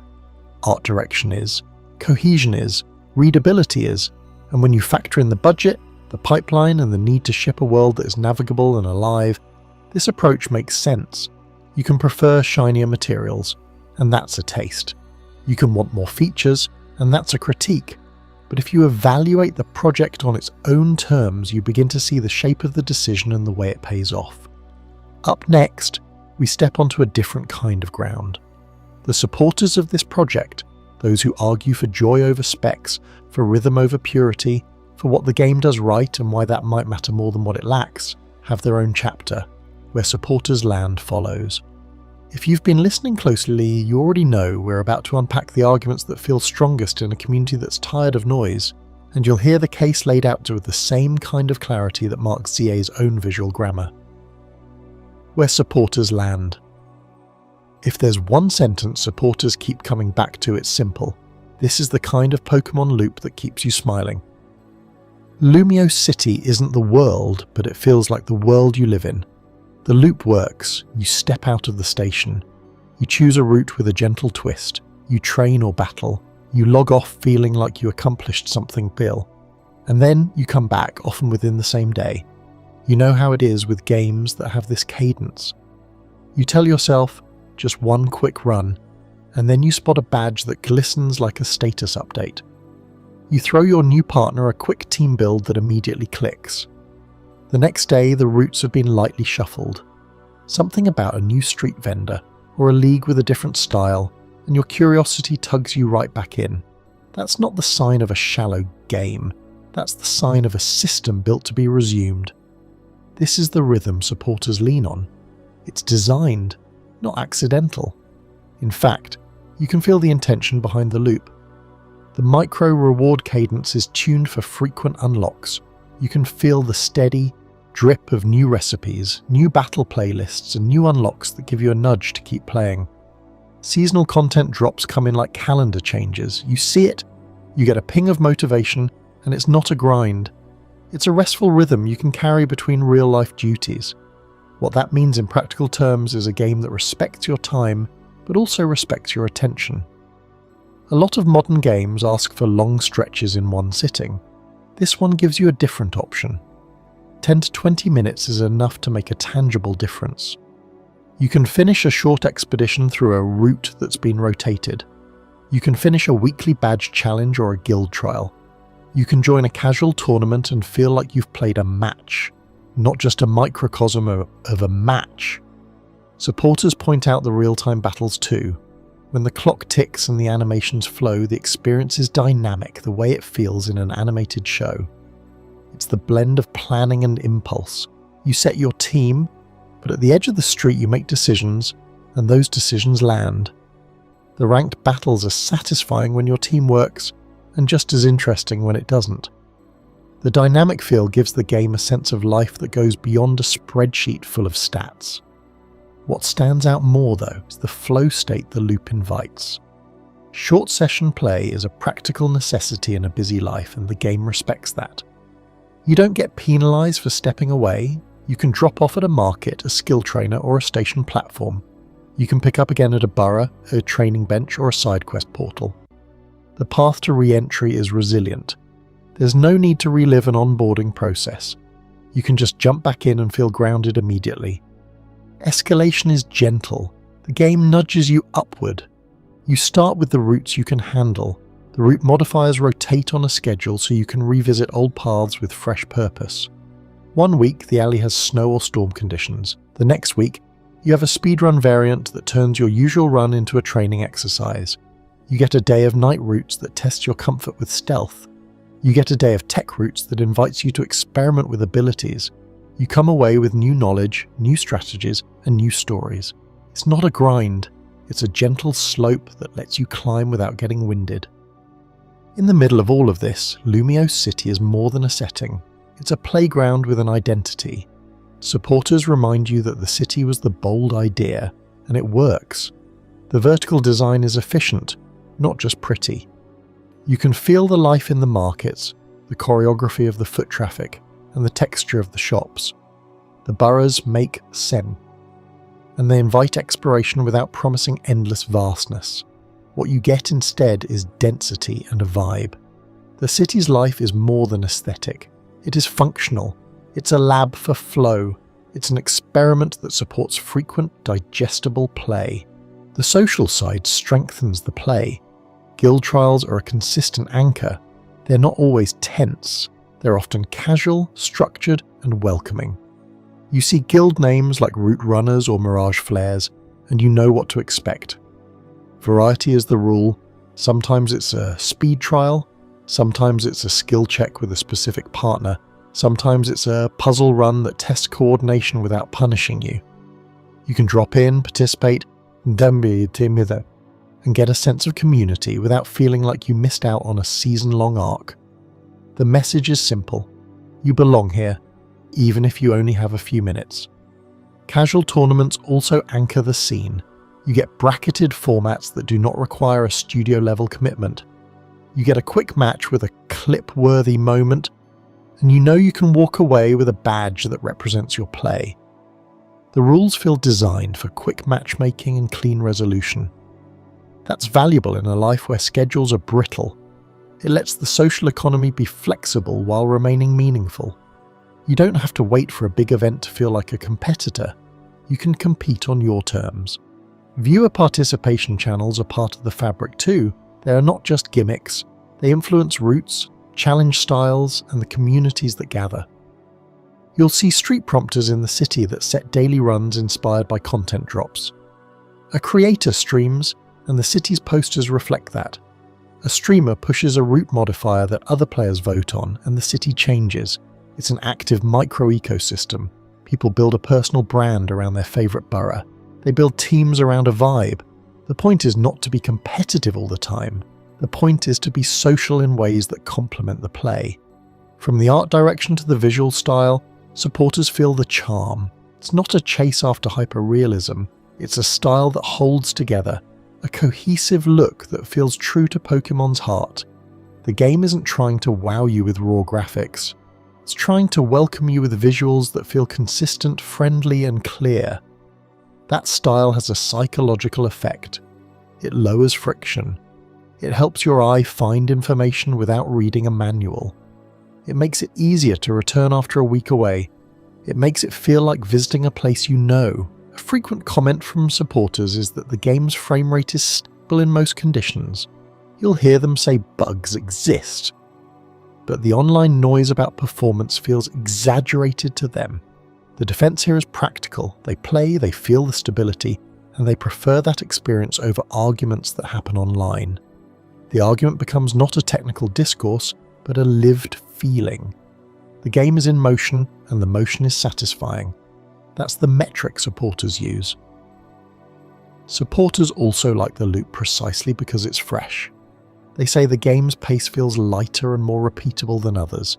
It's a game you can return to every day for small wins. It's a game you can fall in and out of without losing your place. It's the kind of play you don't need to justify to anyone, because you feel good about it. You don't need a manifesto. You just know you had fun. Critics have written books about how repetition is death. Supporters answer with a question. Does this loop actually repeat, or does it rotate, remix, and invite you to see the same city in different ways? When a route modifier changes, the stakes change. When a season adds a new vendor and a new challenge, the meaning changes. When a viewer prompt influences a street, your perspective changes. What we call repetition, supporters call a living remix. It is a loop that respects your time, but it's not empty. It's a loop that holds a city's life. Here's the crucial part of supporters' stance. They don't want blind hate online. They are not asking for a theology of enthusiasm. They simply want to separate fair criticism from toxicity. They welcome feedback. They want to hear what could be better. They don't want to pretend there are no issues, but they do want to resist the performative outrage that claims someone didn't play the game, while levelling an argument. You can critique and support simultaneously. Many do. It's called nuanced enjoyment, and it's more common than you think. Supporters want a conversation that lives in the space between extremes. They believe the series needs reinvestment and risk-taking, but they also appreciate what this game does differently. They argue for a calm recognition that a compact, focused experience can be strong in its own way. They ask, if a single city concept can deliver joy, why not celebrate that? Why not give the city more love? What if this is the right scale for what they wanted to build? What if the heart of the game is not how many zones it has, but how many interesting choices it gives you in a day? At the end of the day, supporters want to win the everyday. They want to log on, pick a route and feel a sense of movement. They want the side quest to be more than filler, and they appreciate the ones that are clever, small and unexpected. They want battles to feel real and dynamic, and they're so willing to take a hit and keep playing when the team doesn't click. They want to walk past a market and see something new, not the same signboard. They want seasonal content drops to feel like invitations, not obligations. They have questions that keep them curious. What will the next seasonal drop be? What route will get the midnight variant? What guild trial will show up next week? What bracket will I be in for a casual tournament? They are questions that draw them back, not to fight for a grand argument, but to play. Supporters don't ask for a perfect world, they ask for a playable one. They ask for a cadence that works, and on those terms this game keeps them coming back. Now that we've seen where supporters land, let's turn the page. We're about to hear where critics push back and what that pushback does to the conversation. Up next is Chapter 11, where critics push back. Critics don't hate fun, they hate when the scaffolding inside that fun starts to wobble under weight. The truth is, Pokémon Legends ZA can feel like a thrilling race, right up until the racecourse itself stops justifying why you're running in circles. Where do the arrows of critique point? Right at the bones of structure, at pacing, and at the story's emotional gravity. The phrasing sounds like jargon, but the feeling is simple. The game often behaves like a quest engine rather than a narrative heartbeat. And that friction drives much of the pushback. The fetch critique is not just a meme, it's shorthand for a pattern that shows up in quest after quest. You're sent to gather, retrieve, deliver, and return. The tasks are clear, the buttons work, the loop repeats. The problem, however, is not the loop itself, but the justification that powers it. The best games can make a run of fetch errands feel personal. Bad weather forces an evacuation? Your errand is a lifeline. A rival stole your gear? That object becomes a trophy to reclaim. In ZA, many objectives arrive wrapped in thin diegetic justification, meaning the in-world reason is so flimsy you can see the machinery beneath. Get the parts so the gate opens, collect the sigils so the tower hums, deliver the letter so everyone can pretend this matters. The content is functional, the systems are crisp, but the narrative hinge that should lift the weight is too light to turn. That's the structural side. The emotional side hits just as hard. Characters rarely feel like people. You meet faces, hear one or two traits, then follow them toward a goal that barely involves their inner life. You're a witness to quotes, not a participant in conflict that reshapes someone. And then the antagonism arrives. Villains, rival groups, and big corporate presences exist, but their presence is mostly atmospheric. They loom rather than press. You get the impression that if you stopped running quests for a day, the city would keep humming without noticing. The stakes are rarely yours. That is how you end up with low-stakes antagonists, a phrase that, for once, is not an exaggeration. Without pressure at the edges, a story drifts toward middle, and middle is where critics start keeping score. What does that drift feel like to play? You're asked to act on repetitive objective tokens. You'll stand in front of a vendor, accept a box, run to 3, 4, 5 rendezvous points and place each one. You'll descend into a subterranean chamber, pull a lever, collect a glowing shard, ascend, hand it to a receptionist and do it again.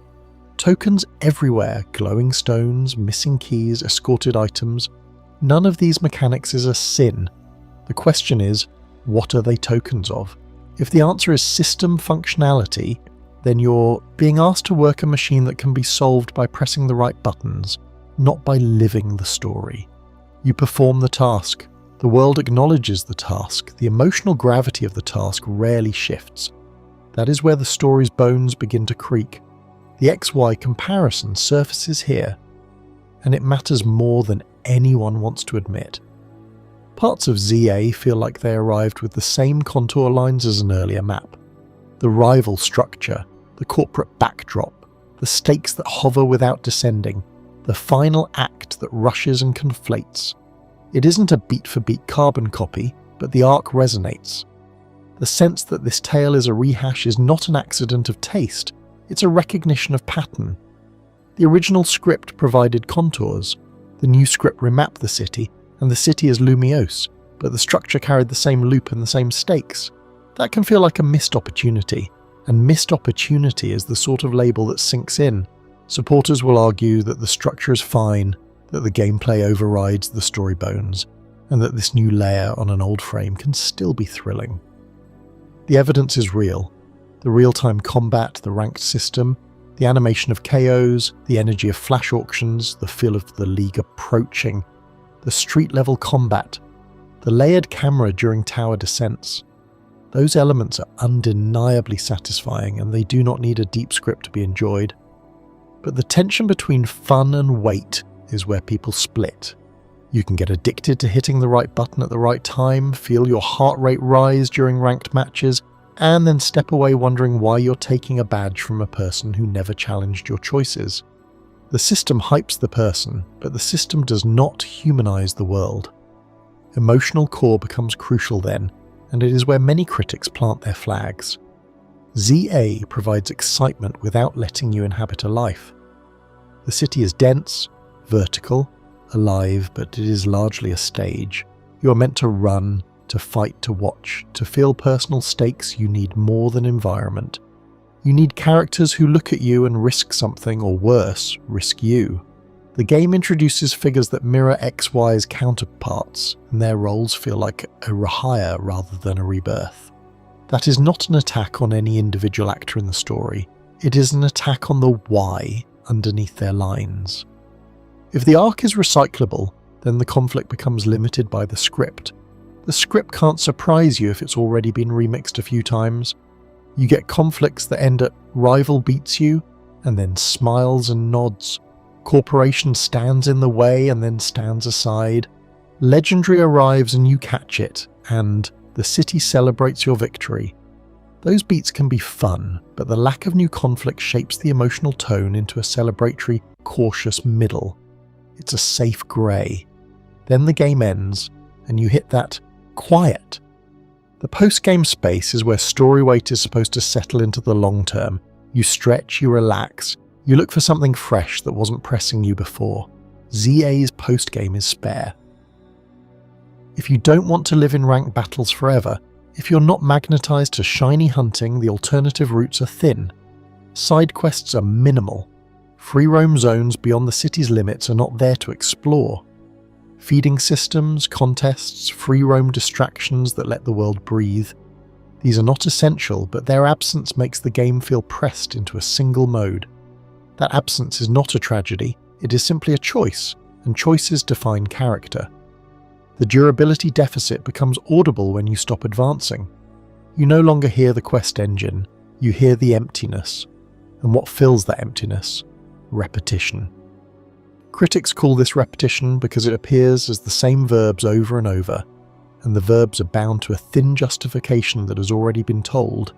When a game gives you one city and then stalls the long run, the city itself starts to feel like a loop you've already completed. That magnifies the perception of repetitiveness. The visual style and the art direction can't carry this alone. They are charming, they are consistent, they can't account for the fact that you've solved the engine's puzzle and now you're just reading its menu again. It is not the system's fault that it is good. It is the system's choice to not expand that goodness. It's worth naming what the pushback isn't. It isn't blind hate. It isn't a reflex of outrage culture. Many people have played the game. They are not lying. They are not performance. They are not rage merchants out to make clicks. They have an experience and they articulate a pattern. They want a story to feel like it matters, and when a story feels like scaffolding rather than a spine, they push back. That is exactly the friction point. Supporters do not need to defend the game's fun. Critics do not need to deny its peaks. The debate lives in the middle where a story should live as well. ZA lives in a clean city with raw systems. It doesn't live in a living world that gets under your skin beyond the battle and the badge. That is a real loss. It may be one the developers didn't have to take, and that realization is what makes critics push. You can see how these criticisms assemble into a map. A quest structure that relies on thin justification and repetitive tokens. A cast that mostly remains a set of signatures. Antagonists that threaten the environment but not your choices. An arc that mirrors XY with limited new conflict. A post-game that shortens the shelf life of the dream. And a sense growing through months of play that the fun rides on a vehicle whose axles were built to carry a lighter load. The vehicle can still take you places quickly, the ride can still feel alive, but the road under it can feel flat. And that flatness is what people call out. You don't have to agree. You only have to understand why someone would say the weight isn't where it should be. The chapter can't end without addressing the tone. Online, the conversation can get ugly. People are tired. Corporate fatigue is real. When you've seen investment choices and risk-taking stall across years, the presence of a game that funnels you into a loop and then steps back can feel like a symptom. That fuels the pushback. It's not a fair fight. It's not a personal attack on a single team. It's a larger frustration that gets poured into this particular cup. That's the extra gravity. It's unfair to judge ZA on everything that isn't ZA, yet it's understandable to be angry about a series that used to take bigger swings, and to then see one of those swings restrained. The conversation around that anger needs to be separate from the criticism. Blind hate is real, so is noise, so is performative outrage. But the critique we're walking through, the fetch, the tokens, the thin justification, the recyclable arc, the low-stakes antagonist, the thin core, that's not hate. That's a description of weight, and it's where the pushback lands. Up next is missing toys and cut corners, and once you hear what features are gone, and why decisions landed where they did, you'll understand why the same fun you praised can suddenly feel like a hollow house. The arrows we've followed today are about to land on missing toys, and that will change the way you hear this story again. You can love a game and still feel the empty spaces where the old toys used to sit.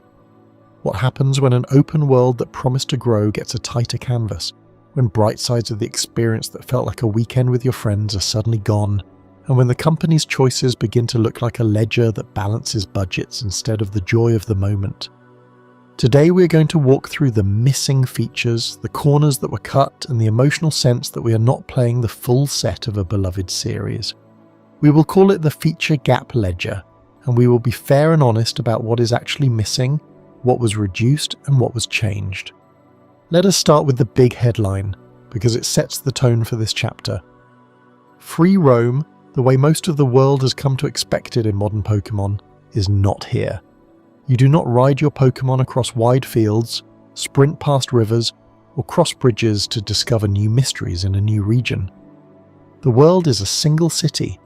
The city is rich, dense, and vertical, which is no small achievement, but the promise of travel from one distinct region to the next is gone. That change cuts the expectation ledger in a way that makes you feel the scope.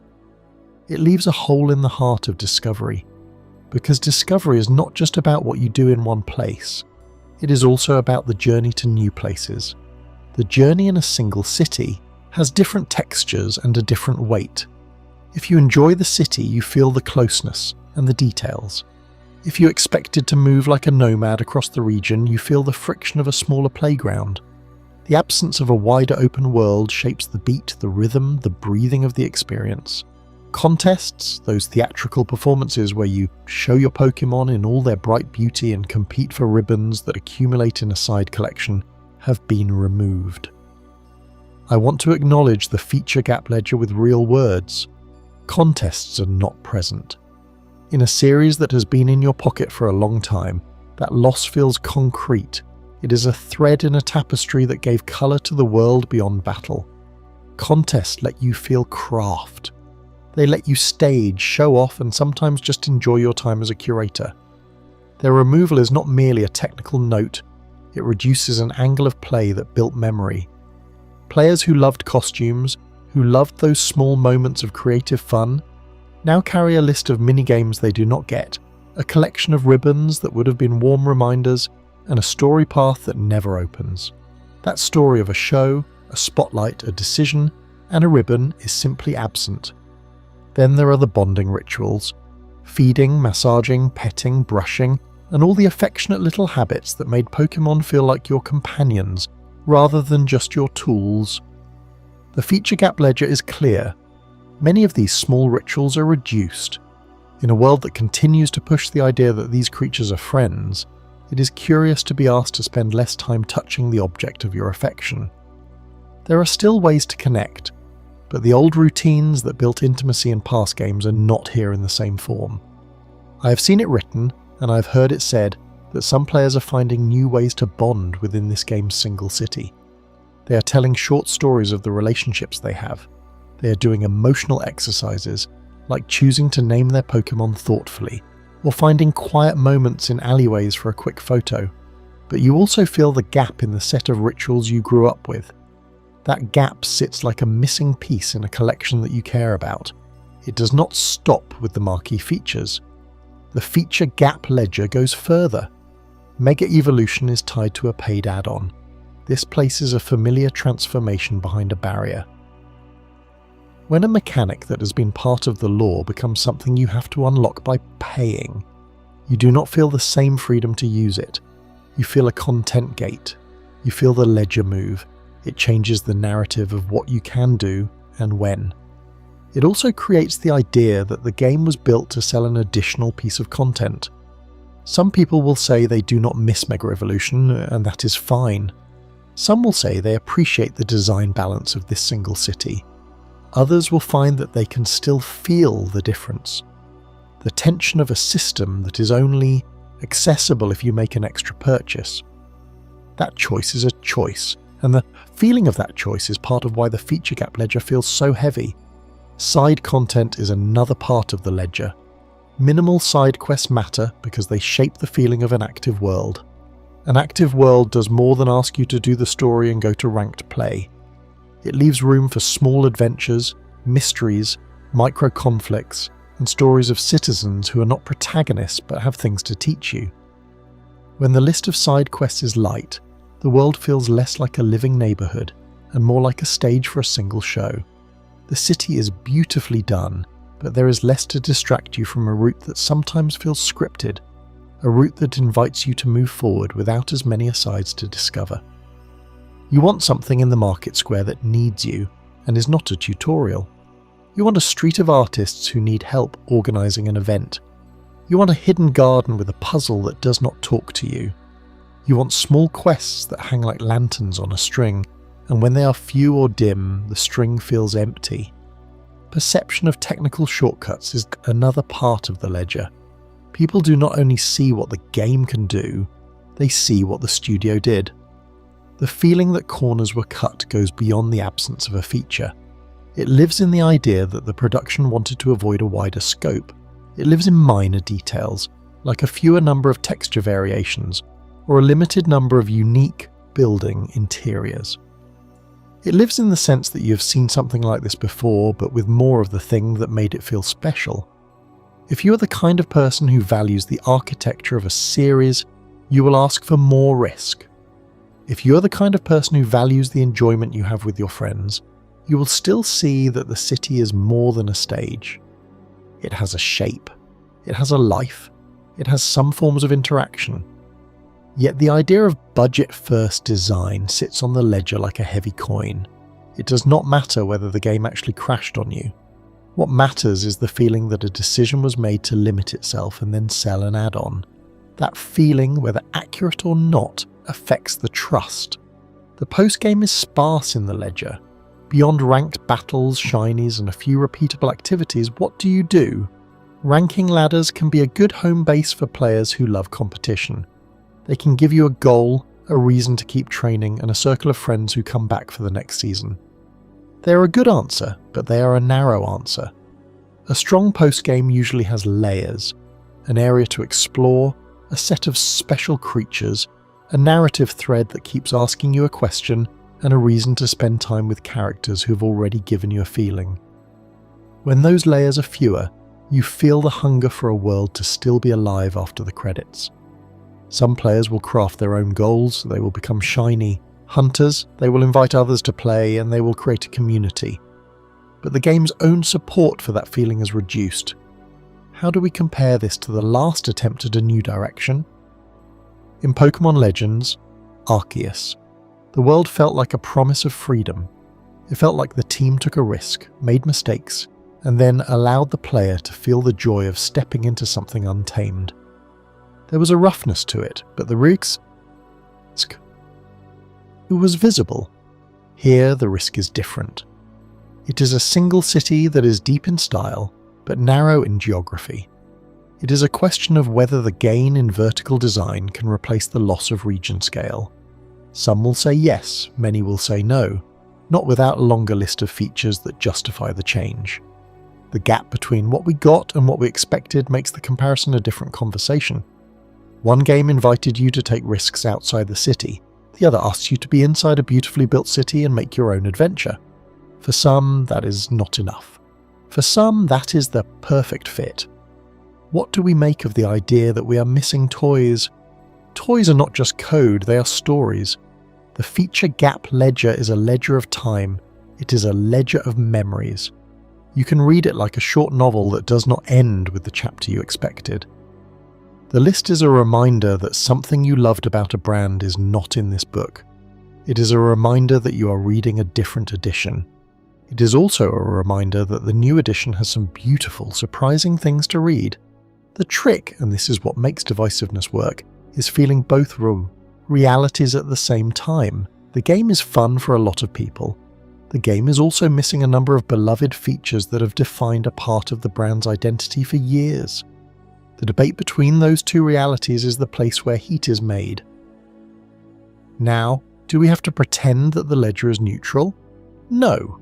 This is not a perfect math equation of features minus features equals one opinion. The ledger is a narrative. You read about it from an angle. If you love the density of the city, you may not count the missing free roam as a loss that breaks the experience. If you see contests as a core part of the series' identity, their removal will feel like a cultural cut. If the bonding rituals that defined your childhood are reduced, you will feel the loss more deeply than someone who never liked those rituals at all. The ledger does not prove that the game is bad. It proves that the game is different. And different in a way that privileges design and performance over breadth. Different in a way that privileges the feel of a single place over the need to travel the world. Different in a way that builds a new story of what Pokémon can be. And that new story has a cost. Where is the cut corner that hurts the most? It is different for every person. For the person who is a collector, the absence of certain side mechanics means fewer excuses to chase hidden ribbons, fewer ways to prove the depth of the collection. For the player who loves a storyline with new characters and fresh stakes, perception that the plot is recycled will make the city feel like a backdrop instead of a stage. For the competitive player, the new battles will feel dynamic and rewarding, but the way those battles are linked to add-ons will feel like a gate instead of an invitation. You cannot please everyone with a single city, and you cannot make the ledger vanish by saying the city is beautiful. You can only accept the ledger, engage with it, and do the work of explaining how to live with it. That brings me to the voice that says a price is being paid. The content feels light, the technical design feels dated, and the add-ons feel like a way to sell the thing that people wanted in the base game. The perception of corner cutting hurts the public's trust because trust is not a math problem either. It is a feeling, and feelings are a part of the ledger. When we remember a game, we do not remember only the code and the graphics. We remember the story that the series tells about itself, the moment it decided to go somewhere different, and the evidence of that decision in the hidden rooms of the world. When a single city is the only room, and it is a very good room, The world you imagine needs a longer hallway to feel like home. But here is a crucial beat to land, and it is not a concession, it is a recognition. The voice of appreciation and the voice of critique can sit in the same chair. You can be entertained by the battles, you can be amused by the city's detail. You can even feel the frisson of finally living inside the architecture of Lumiose, and you can still be disappointed that you cannot go free roam the way you expected. You can still be offended that contests are gone. You can still be puzzled by the way bonding has been reduced. The ledger allows both facts to be real. Divisive game is not a failure. It is a place where people hear their own expectations in the sound of the word contest, feel their own small ritual in the way they used to brush a creature, and count their own steps in the map of the world. They are counting something that they loved, and they're seeing how many of those things are missing. What if we change the question from why to how? How do we keep the sense of a full set of toys when the set itself is smaller? It is a personal design. It is about adding new rituals that were not there before. It is about creating your own backstage area. It is about seeking a micro quest even when the quests are few. It is about making a story in your head that explains why the city asks so much of you in battle and so little of you in ritual. It is about telling yourself the story that the city is not a box that was built to make money. It is a box that is shaped differently, and inside it there are still treasures. The design choices make the box feel like a studio. The lack of content outside the box makes you feel the borders, but borders are the part of the game that people will discuss the most. Because I want to be careful, I will say it again. The feature gap ledger is real. No free roam, contest removed, bonding reduced, mega evolution locked behind a paid add-on, side quest light, and a post-game that leans on ranked play and a few repeatable activities. These are the lines of the ledger. They are not fake lines. The voice of the brand talks to you. It says this is a city game. It says enjoy the city. It says focus on the battles. It says the rest of the open world is not a priority. That does not make the experience invalid. It makes the experience particular. And particularity is where the conversation gets sharp. It is where love and disappointment share the same breath. You will hear people say the criticism is exaggerated. You will hear people say the defense is naive. You will hear them both. This is the noise, but this is also the moment to make a choice. If you are a critic, do not stop at the missing toys. Explain what the toys meant. If you are a defender, do not stop at the quality of the city. Explain how the missing pieces will be lived without. Both groups can try to meet at the ledger. Neither group needs to say that the ledger is not real. It is real, and it is heavy. And the thing that makes it interesting is that we are invited to weigh it against what is there. The city, the battles, the style, the life, the vertical design. All of it is real. All of it is in the ledger, and all of it deserves to be spoken with honesty. So what is the cut corner that sits at the centre of the argument? Is it the narrow geography? Is it the missing contest ritual? Is it the reduced bonding mechanics? Is it the addition lock on a feature that was once a core part of the story? Is it the list of side quests that do not lead anywhere special? Is it the post-game that is more a staging area than a world? It is all of those. And it is also the expectation that we are reading a chapter of a book that was supposed to be a novel. The book now feels like a single volume. The volume has beautiful art, it has vivid fights, it has real life. But it is not the world of travel we thought we were buying. You know what changes when the ledger is there. It changes the relationship you have to a franchise. It makes you pause, and that pause can be a good pause. It can be a time to think about the moments you want, the rituals you love, and the way those rituals got you to a place where you believed in the series in the first place. It is not a loss that means a judgment of wrong. It is a loss that means a clear trade. The trade is style and density for breadth. It is battles for other features. It is focus for variety. If the trade works for you, you have a great time. If the trade does not, you have questions. If the trade only works when you buy a paid add-on, you feel the trade in your pocket. The ledger is not a tool to destroy the game, it is a tool to describe it. Now, to close this chapter with a reference that calls the future. Up next is Chapter 13. If you have been listening to the ledger, you will want to know how the conversation continues and whether the next chapter will invite a different way to think about what a world means when it is a city and when it is a set of toys. The ledger is heavy, but the weight can be the start of a new voice. Chapter 13 is the place where that voice begins to matter. Here's the truth that no one wants to admit in the moment it matters. A single city changes more than the map. It changes the promise. It changes how you feel when you step outside. ZA locks you into one place and calls it a world, and when you let that land in your chest, something tricky happens. You either lean in, trusting the walls, the rooftops, the alleyways, or you push back, feeling tricked by a doorway that looks like freedom, but isn't. This chapter is about what happens when that friction becomes noise, and it's about what that noise is really about. You don't have to agree with the praise to understand why the praise exists. It isn't just about the Lumiose experiment or the new battle rhythm. It's about a handful of people who wanted to fall in love with a place, and felt the city close in around them and decided to do exactly that. They wanted a single city that felt alive, where buildings are landmarks, where people recognize you, where everything hums with routines that you can see and influence. And that is the promise ZA makes and tries to keep. Let's get concrete. Lumiose becomes your house, your school, your gym, your market. If the city is your entire play area, it has to work harder. It has to be dense enough to reward wandering without becoming aimless. It has to make you feel small, then make you feel capable, and then make you feel like you belong.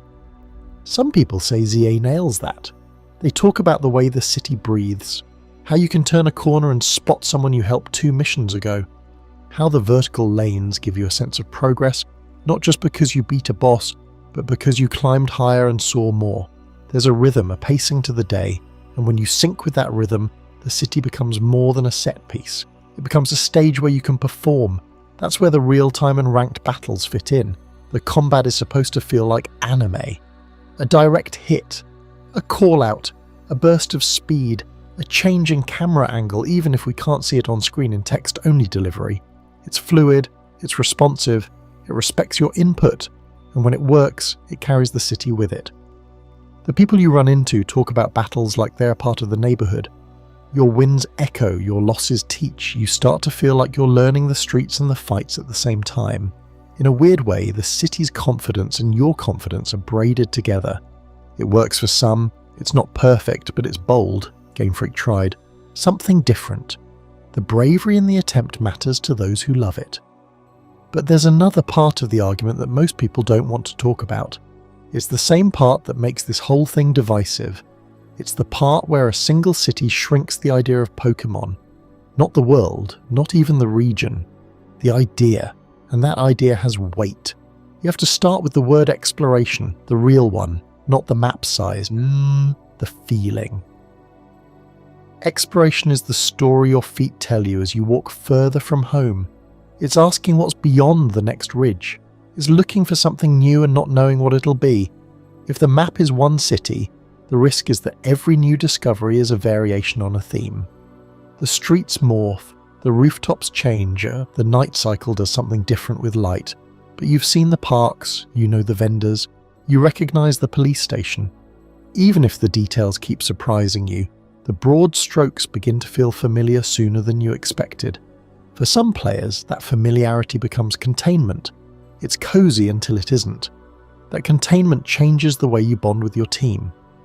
In other Pokémon games, bonding happens in transit. You can encounter a critter by a river, you can feed it in the open grass, you can watch it roll around in the dirt. The open zone gives you space to let the connection build in real time. ZA doesn't have that. You have a city. You have a handful of curated interactions. You don't get to sit on a hillside and watch your partner be a little too curious about a butterfly. You don't get to sprint across a field to see what the glow in the distance was. This loss feels small until it's not. For many, these little rituals are how they fall in love. No feeding minigame, no contests, no free roam zones to wander and let your brain get lost. When you cut those away and narrow the space, you also cut away a lot of the soft places where the bond grows. Some players feel it. They can't put their finger on it. They just know something's off. And then there's the moment when the praise and the critique meet in the same room and decide to fight. The people who defend ZA aren't usually defending every choice, they're defending joy. They're defending the experience of having a good time with the thing they love. And the people who critique Z aren't usually trying to ruin anyone's fun. They're trying to protect an idea of what Pokémon can be. They want something to be braver in how it explores and experiments. They want risk. They want reward. They don't want to pay for a world that's mostly window dressing. The thing is, when the heat turns up online, it gets hard to tell who is arguing in good faith and who is just riding the outrage for attention. The rush to call this the most divisive Pokémon game ever made taps directly into that confusion. The culture around rage culture is exhausted. People are tired of thinking that every headline is a signal of judgment rather than engagement. Supporters often say that the performance complaints are exaggerated. They report that their frame rate is stable. They say the bugs they saw are minor. They want critics to play the game first. And the critics are right that the real-time system is ambitious. But being ambitious doesn't mean it's free from fair critique. It means it should be judged carefully. Here's where the middle ground starts to move. Some defenders don't want praise to be unearned. They welcome feedback.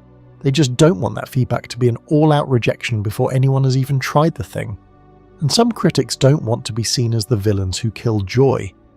They want a conversation that is messy but fair. They want to admit the combat is fun and also ask why the map is so narrow. They want to admit the art direction is charming and also ask why so many familiar features are gone. There are moments when the two sides can actually hear each other, and those moments are precious because they don't come by accident. ZA's single city experiment is brave for a lot of reasons.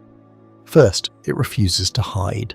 It makes a statement that a dense city can be its own world. If you buy into that, you can feel a special kind of energy.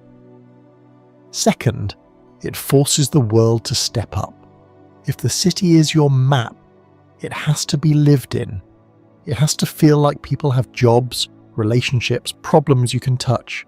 It has to be vertical in both a literal and metaphorical way.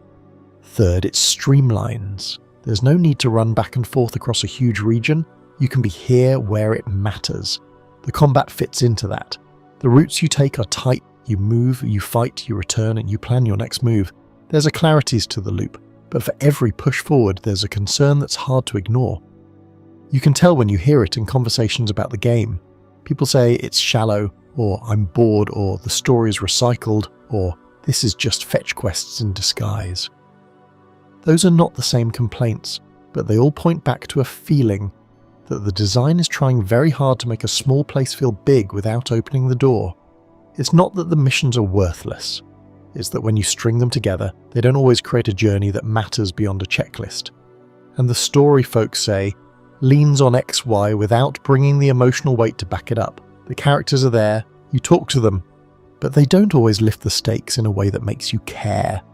You want to feel something, you want to feel a risk, you want to feel the weight of the decision you're about to make. And sometimes it just doesn't land. It's also fair to talk about development without drifting into rumour. The broad conversation often includes a feeling that Game Freak cut corners. People feel the scope is small for the price. They feel the art direction is charming and cohesive but technically simple. It doesn't look like it needed to be at a huge budget, and yet the price is what it is. It's possible the studio was bold in design but constrained elsewhere.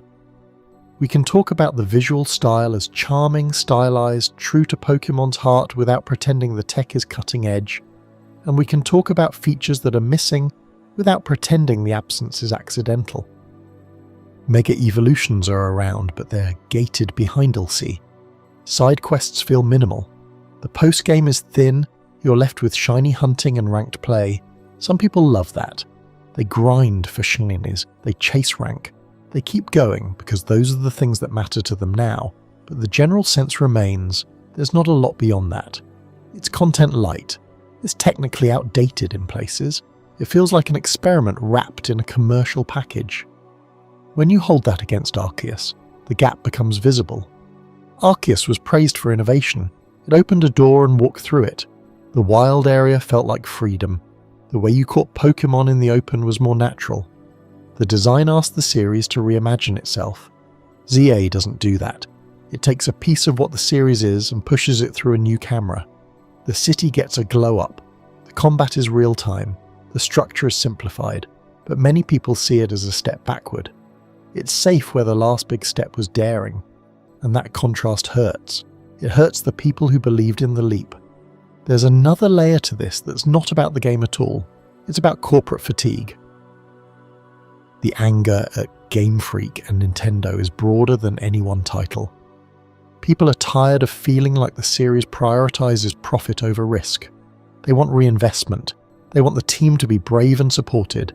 They want the chance to fall in love with something that feels experimental, not just repackaged. And yet the company's moves don't always match that desire. It's hard not to see the gating of mega evolutions behind DLC as a reminder that choices are business choices. It's not that business is bad, it's that it's painful when a series you love reminds you of how many decisions are made in boardrooms instead of design rooms. When you sit with all of this, the noise makes more sense.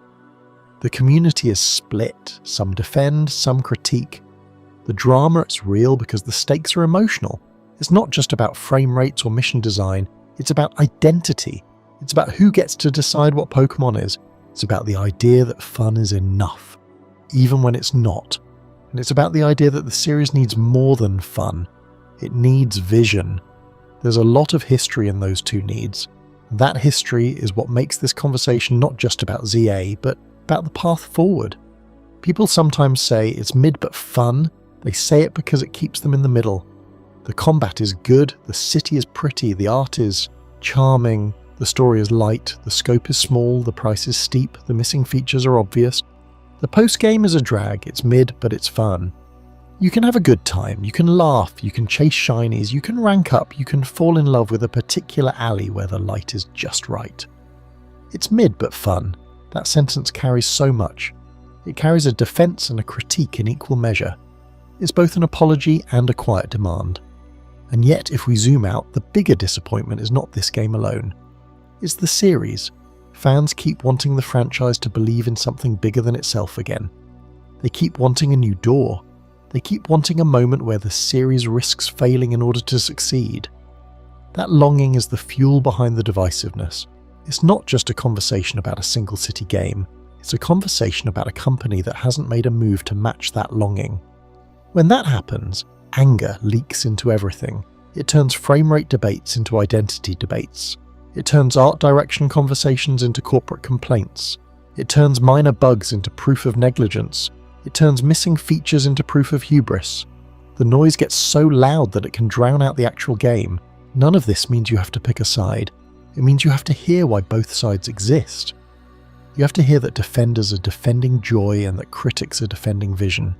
You have to hear that the middle ground is complicated and that it's okay to be in the middle ground. You have to hear that corporate fatigue is real and that it's okay to be tired.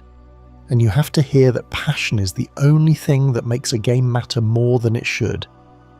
If you step back far enough, the city isn't just the Lumiose. It's an idea that one place can be a whole world, an idea that every door can lead somewhere worth seeing. An idea that the walls you walk within can teach you about the space outside. ZA tries to teach that. It wants you to let go of the need for miles of map and fall in love with detail. It wants you to commit to a neighbourhood and learn its patterns. It wants you to feel the heart of the city as the heart of the game. And for some, it works. For others, it doesn't. That's the divide. It's not about whether the city is pretty or ugly. It's about whether you can trust it to be enough. The last thing to say before we close this chapter is this. You can't judge a Pokémon game in a vacuum. You judge it against the game before and the promise of the game after. You judge it against the stories you've told yourself about what the series can be and the times you've been disappointed that it didn't try. You judge it against your own day, you judge it against the city you walk in. You judge it against the energy you have after a long week and whether this game feels like a home you want to return to.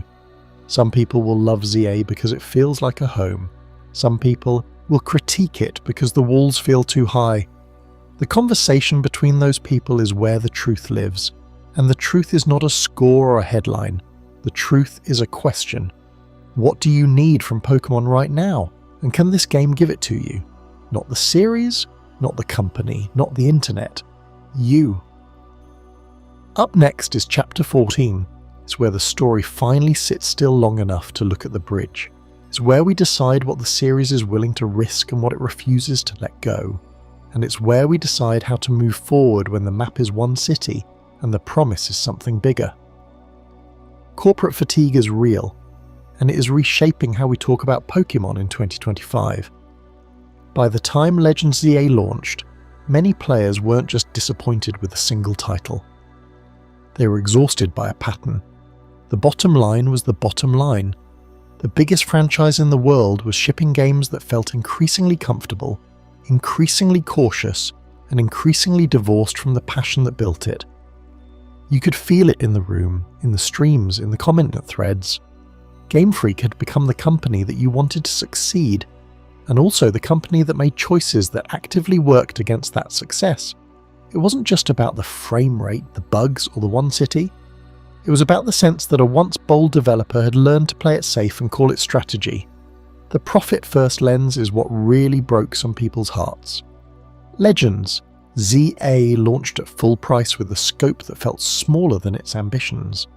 The season pass was there, waiting, promising more content later for more money. The DLC was inevitable, and it arrived with mega evolutions that should have been in the base game locked behind a paywall. This isn't just game development anymore, this is product management, and you can hear the spreadsheet in every decision. One conversation I remember perfectly captured this feeling. A longtime fan was describing how they bought every Pokémon game since Red and Blue.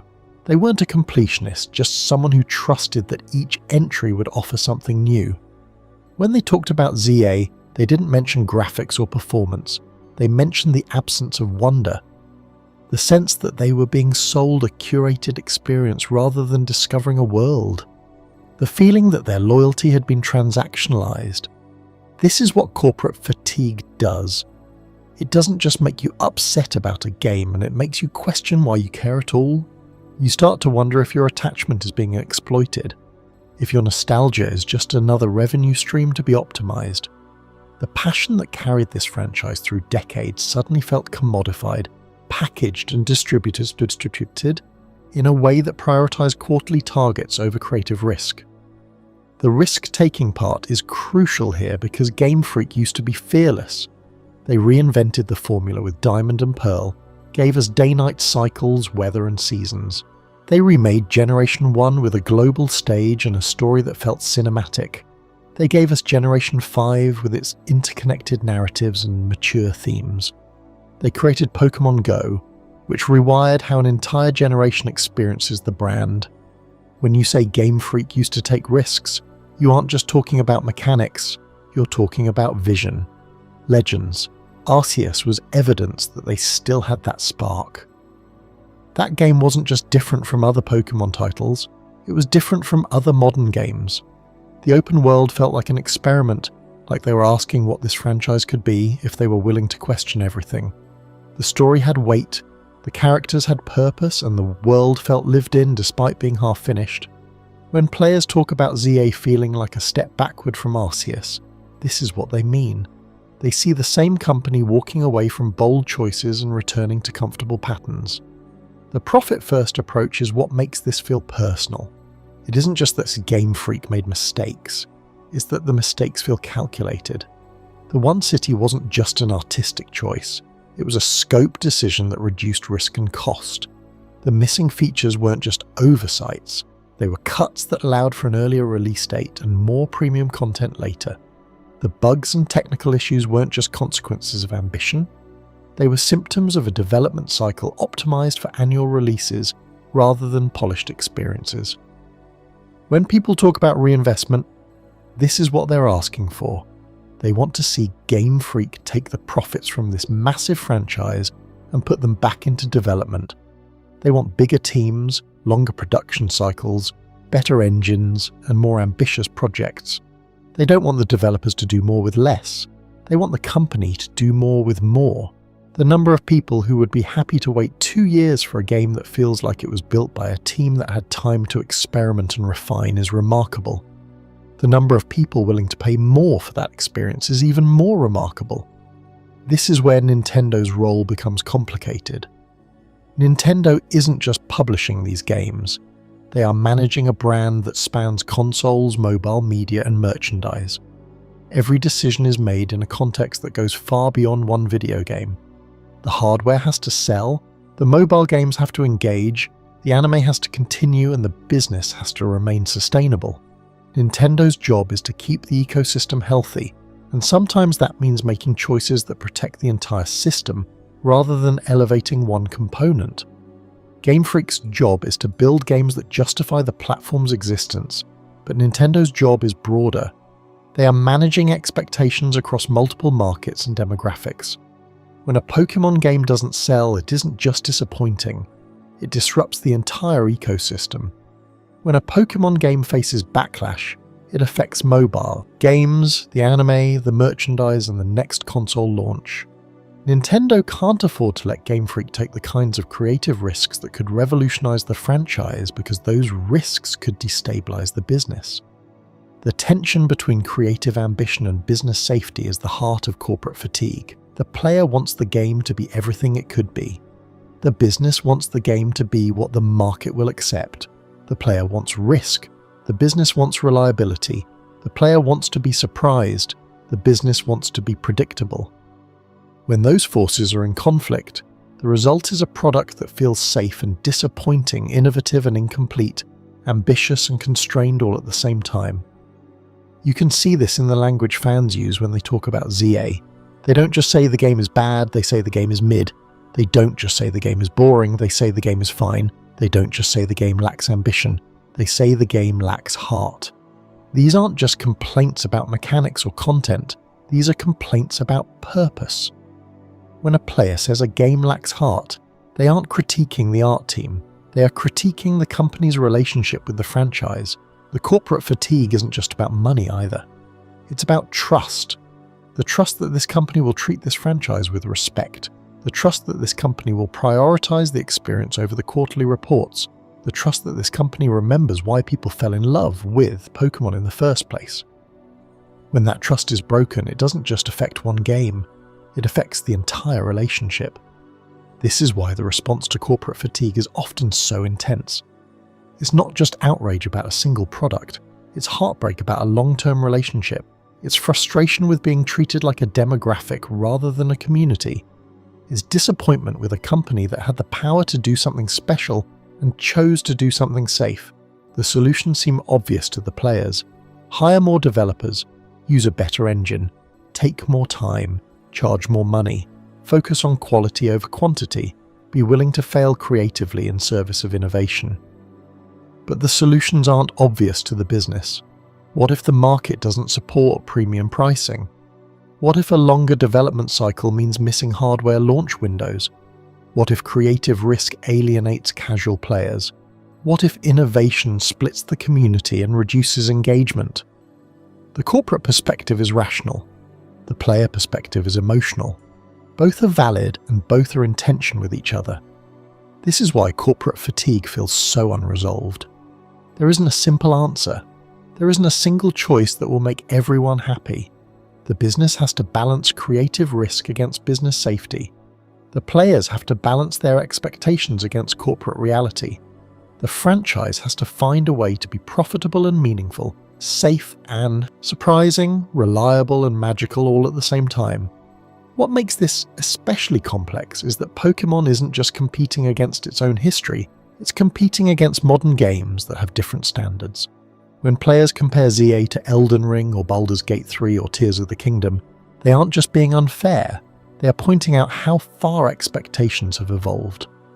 The standard for a premium game in 2025 is different than it was in 2015 or 2005. When Pokémon feels like it's operating on old standards, the corporate fatigue becomes about being left behind. The anger at Game Freak and Nintendo isn't just about one game.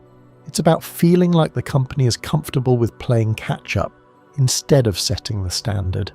It's about watching other franchises evolve while Pokémon remains stuck in patterns that worked in the past.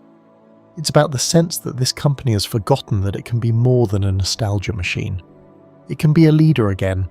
It can take risks that reshape the industry. The path forward isn't clear, but the direction is. Players want reinvestment, risk-taking, and respect. They want games that feel like the company cares as much about the franchise as they do. They want to feel like their loyalty is valued rather than exploited. They want to believe that the next big Pokémon game will be something they've never experienced before. Something that takes risks and pays off. Something that justifies the wait and exceeds the expectations. Corporate fatigue is a consequence of success and stagnation. The franchise is successful enough that it can afford to play it safe, and it's stagnant enough that playing it safe feels like failure.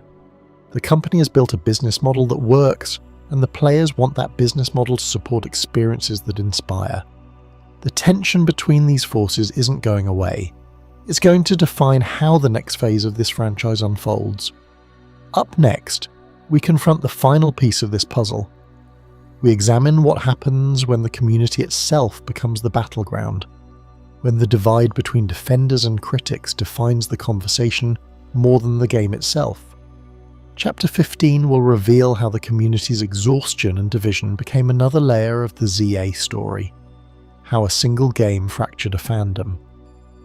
What happens when millions of fans discover that the game they defended is the exact same game others despise? The truth sits in that paradox, and it's where our story of Pokémon Legends ZA becomes most uncomfortable. You've heard the surface complaints, you've seen the star ratings, you've read the comment threads that spiral into chaos. But to understand why this game became the most divisive entry in the franchise, you need to feel the cognitive dissonance. You need to hold two truths at once, both of them real, both of them exhausting. On one side of the divide, you have players who insist they've found something special. They describe a pace that finally works, a loop that feels fresh even when the map is small, combat that finally looks like the anime they grew up watching. They call the Lumiose City experiment a miracle of density, a place where vertical design matters and life seems to pulse through every alley. They defend the technical performance because what they've experienced works. They celebrate the visual style because it feels authentically Pokémon, not in spite of its limitations. These aren't casual fans. These are people who have lived through every generation, who know the series' history, who can spot a regression from 50 miles away, and they're all telling you the game works for them. On the other side, you have players equally convinced that something is fundamentally wrong. They describe shallow gameplay that never evolves beyond its surface mechanics, story beats that feel recycled from Pokémon X and Y, characters that never develop beyond their basic archetypes. They point to missing features that made previous entries feel alive. They call out the development shortcuts they see everywhere, the ways corners were cut to hit deadlines. They analyze the price tag versus the content and see a clear mismatch. They measure this against Arceus, the previous entry that took risks, that tried to reimagine what Pokémon could be, and they see regression everywhere they look. Both groups are looking at the same game. Both groups are telling the truth about their experience. And that's what makes this so uniquely divisive. The battle system sits at the center of this split. If you talk to the defenders, they'll tell you about the thrill of real-time combat, the way the camera moves, the satisfaction of pulling off sequences that feel genuinely skillful. They'll describe ranked battles that finally honor the competitive scene that has existed in the background for decades. They'll talk about moves that have weight, about timing that matters, about the moment when they realized they were actually playing a Pokémon game that could feel like an action sequence. This isn't superficial flash for them. This is the system they've been asking for, evolved into something that respects both casual enjoyment and competitive depth. But the critics have a different story. They point to the simplicity beneath the flash, the ways that the real-time presentation actually reduces the strategic depth that turn-based combat provided. They describe encounters that feel weightless, battles that resolve too quickly to build tension, systems that emphasize reaction over planning. They see a battle mode that makes for better video content than better gameplay, a choice that prioritizes spectacle over the slow, deliberate chess the match that has always been Pokemon's greatest strength. For them, this is an evolution. It's simplification disguised as innovation. The Lumiose City experiment reveals the same pattern from different angles.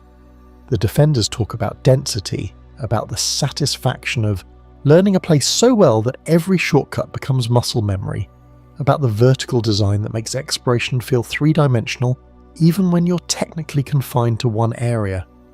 They describe the way NPCs populate the space, the way small interactions create the illusion of a living world, the way the design choices make a single city feel like a universe. They find magic in constraints. They see an artistic statement where others see commercial limitation. The critics see walls where others see choices. They describe the claustrophobia of never leaving, the way the story stretches a simple conflict across too much content, the way exploring the same streets eventually feels like wandering through a museum you can't leave. They miss the freedom of the open routes, the discovery of new biomes, the sense that the world is larger than you are. They see a design born from production constraints, not creative ambition, and that they wonder why they should celebrate economic decisions as artistic ones. This pattern repeats across every feature. The visual style that defenders call charming and cohesive, critics see as technically dated and artistically safe. The performance that some experience as stable, others encounter as inconsistent.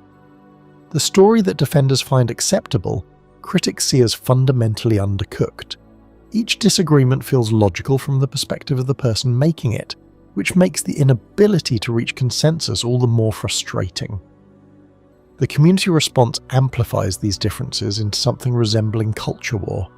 One side develops what they call rage fatigue. They describe the online discourse as performative outrage and as critic commentary driven more by clicks and views than by actual playtime. They point to blanket negative reviews that don't reflect their experience, to YouTube thumbnails designed to trigger anger, to reviewers who seem to be scoring a narrative rather than a product. They feel misrepresented by coverage that ignores the game they've actually played. They start defending not just the game, but the validity of their own enjoyment. The other side sees this defense as willful blindness. They describe a community that has been trained to accept less, that has normalized development shortcuts and shipped products, that confuses brand loyalty with objective assessment. They see defenders as either not sophisticated enough to recognize flaws or dishonest enough to ignore them for the sake of the franchise. They describe the shift in criticism as not just fair assessment, but necessary accountability. They want the series to be better, and they see capitulation as the enemy of improvement. Both interpretations contain elements of truth. Some online criticism is performative, some community defense is based on nostalgia and protection rather than evaluation. But the energy of these reactions makes the conversation increasingly difficult to navigate. You can't mention enjoying the game without triggering accusations of low standards. You can't express disappointment without being labelled a hater. The space for nuanced discussion narrows, and the conversation devolves into tribes. What makes this uniquely exhausting is the way it intersects with larger trends in gaming and entertainment. The Pokémon franchise sits at a complicated intersection of business imperatives and creative ambition. It carries the weight of being both a global entertainment brand and a game series that has always been made on limited budgets by a relatively small team. Every design decision carries implications beyond the game itself.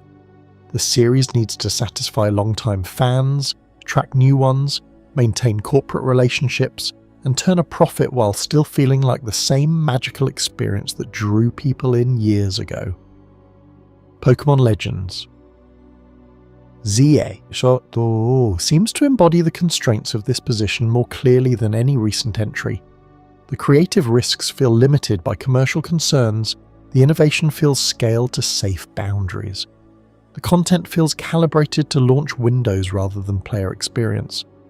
This creates a fundamental tension that each player resolves differently based on their priorities, their history with the series, and their expectations for what Pokémon can be. The defenders have chosen to emphasize the positives, to find enjoyment within the constraints that others see as limitations. the critics have chosen to emphasize the gap between what is and what could be to hold the series accountable for missed opportunities. Both responses are reasonable, both responses are necessary, and both responses, when taken to extremes, become counterproductive. In the middle ground, you find players who describe the game as mid but fun, who acknowledge flaws while still finding reasons to play. These players might be the most honest about their experience. They recognise that the game exists in the space between defenders and critics, where enjoyment and disappointment coexist. They see a product that works, but only partially, that offers some of what they're looking for without delivering on everything they hoped for. This middle ground also reveals something important about the broader state of the franchise. The existence of players who can hold both appreciation and criticism simultaneously suggests that the real issue isn't with this game alone. It points to a series that has been evolving in a direction that satisfies some needs while failing others, that has been making design choices that serve business goals while sometimes undermining creative potential. The divisiveness around this particular game might be a symptom of larger questions about what the Pokémon series is becoming. Players on all sides of the debate seem to agree on one point: the franchise needs reinvestment.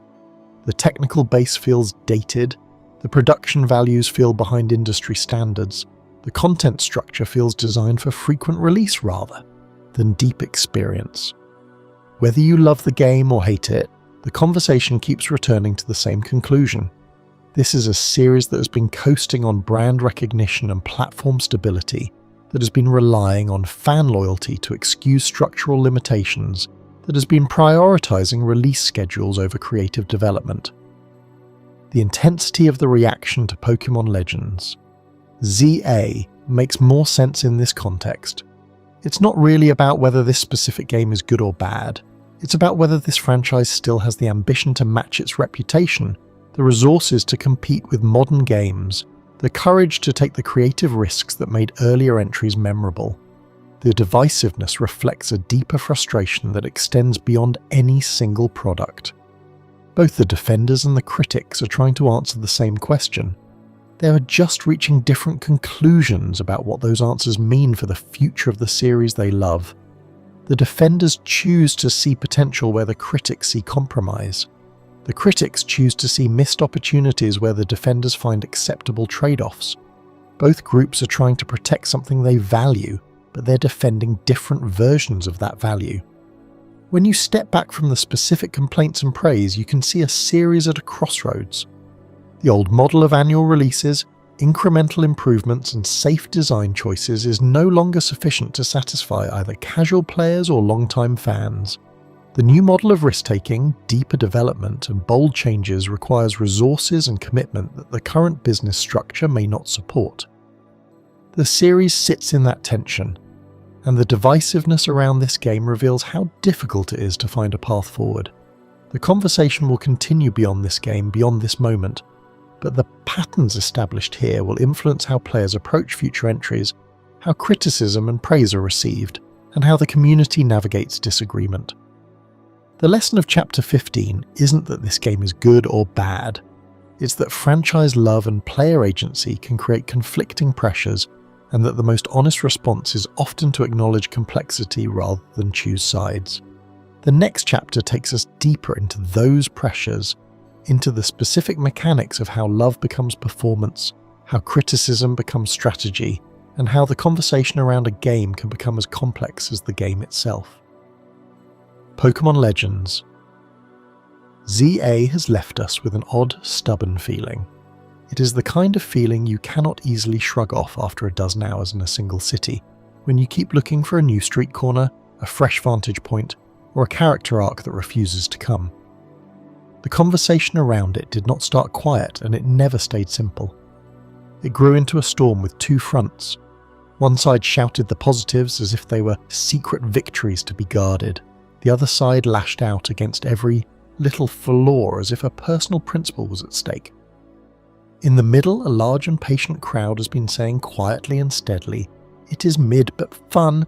This is not just another review format or a familiar list of strengths and weaknesses.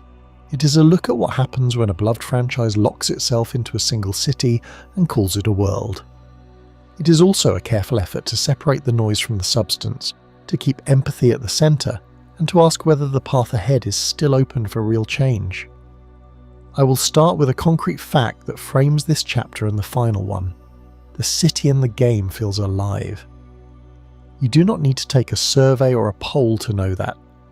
You can sense it in the crowds, the verticality, the way rooftops and alleyways pile on top of each other, and the way the art style has a look that is almost cartoonish in a way that does not try to mislead you. There is a warmth there, a charm that tugs at memories of Pokémon's simplest pleasures. This is not a world with dozens of areas you can stumble into without warning. It is one place designed to be dense and focused. That density becomes both a strength and a limitation. It creates intimacy and opportunity for close observation. It also creates restlessness if you crave the long hike, the unknown forest, or the sea of noise that makes discovery feel like a genuine adventure. You see, the battle system here is why so many defenders return to the game. Real-time combat is not a novelty or a gimmick. It feels dynamic, like an echo of what you imagine when you think of battles in an anime, where the hero's quick dodge becomes a glancing tap instead of a turn-based exchange. Ranked play has momentum. You feel pressure when your typing is wrong, when your timing slips, and when your move lands just right. That pressure is not only a challenge, it is a hook. It tells the listener that there is a rhythm here to master, a metagame to chase, and a reason to log back in. The Lumiose City experiment has the most detailed praise and the most detailed doubt. At the beginning, skepticism was everywhere. Would a single city be a world? Would the density feel like a crowd? Or would it be a living, breathing district you want to revisit? For many, the skepticism faded. The vertical design matters. When you can step onto a balcony, stare at a packed street, then drop to a busy crossroads, your sense of place changes. You feel linked to the space. The life of the city shows up in small routines. Shopkeepers who notice you, strangers who stop, and a simple variety of city types you can recognize in a glance. This is not a mock-up or a set piece. It is a space that wants to be walked, and when you are a trainer, your footfalls feel useful. There is also a solid defense of technical performance. Some players report a stable frame rate, only minor bugs. Others have terrible glitches, random stutters, or crashes. The truth is a mixed bag. Defense from one side is not an attempt to ignore pain. It is a way of saying that performance criticism can be exaggerated online. In a different forum, a different mood, the same game might appear flawless to one and painful to another. This is how digital spaces work. Your truth sits in a room that sometimes fits the rest of the world and sometimes does not. The visual style is where almost everyone agrees. The art direction has a consistency that feels warm, not cold. It is not the most advanced engine you've ever seen, and it does not try to be. It is cohesive. It feels true to Pokémon's heart in a way that a hyper-realistic style would not. The world does not shout at you. It invites you to smile. This kind of approach can be underrated. It is not about being flashy. It is about being approachable. When you look at a city that feels like a story and not a checklist, you relax. You accept the trade-offs. You feel at home. I want to be clear about the pushback against negativity. Rage culture has a smell. You know it when it floods comment sections with loud opinions designed to convert, rather than to understand. Some critics have not played the game. Some loud claims are performative. The desire for clicks is real. The attention economy is a hungry machine. Online outrage can become a self-fulfilling promise. Yet, if you push back against the noise, you must also avoid turning away from the truth. Not every criticism is toxic. Not every defense is blind. And the last thing we want is for healthy critique to be lumped in with clickbait. The most useful habit is to ask, what is the goal of this argument? What does this comment want to achieve? If the answer is to provoke, you already know where the line is. Fair criticism versus blind hate is an important separation. Supporters welcome feedback. They will mention bugs and ask for fixes. They will call for better pacing and richer side content. They will not accept mass negativity that drowns out nuance. The truth is simpler than we like to admit. The strongest arguments do not aim to flatten the game, they aim to describe it accurately. This is where you can hear the difference. A fair criticism says, "The missions feel like fetch quests in disguise. I want something that meaningfully changes the city or offers a unique story beat." A blind hate says, "The game is garbage. Whoever made this is incompetent. One is a tool, the other is a weapon. Let me stay on the fair side." The gameplay depth concerns are not invented. Critics call the experience shallow, repetitive, and full of weak story pacing. It is easy to see why. You can spend hours on tasks that do not change the shape of the world. You can wander around Lumiose and feel like you have seen the map. You can wish for a feeding system that lets you build a bond with a single creature beyond the battle lines. You can feel the loss of contests or free roam zones. Those are not minor absences.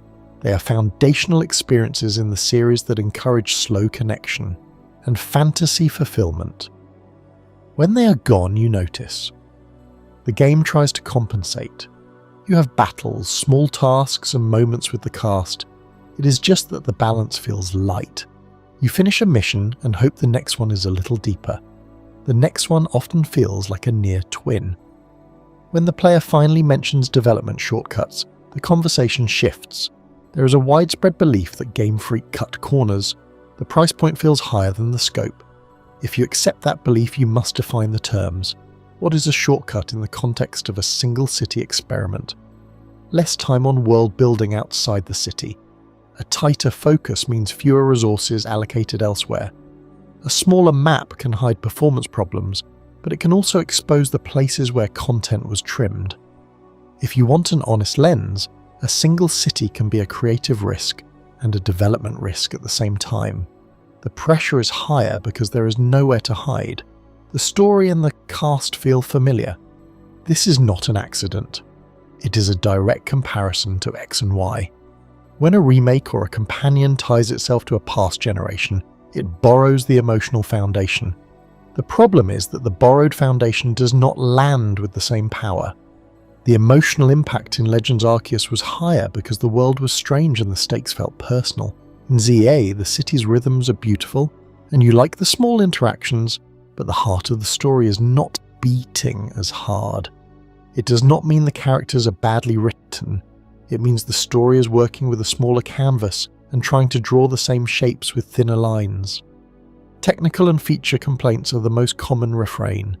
Mega evolutions are locked behind DLC, and the absence of many important side activities makes the world feel more like a collection of tasks than a world.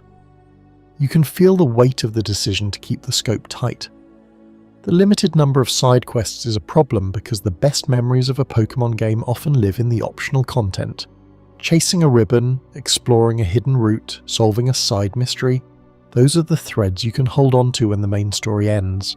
Without them, the postgame is thin. Many players are left with only shiny hunting or ranked battles. Those are not empty activities, but they do not pull the curious player who is not a competitive type. This brings us to a comparison that many critics return to. The game is seen as a step backward when you put it next to Legends Arceus. Arceus was praised for innovation. It was messy, buggy, raw and exciting. It felt like a risk. It felt like someone was willing to test a new way to explore. ZA feels safer. It takes the control you have with real-time battles, adds a cool city, but does not push further into new mechanics.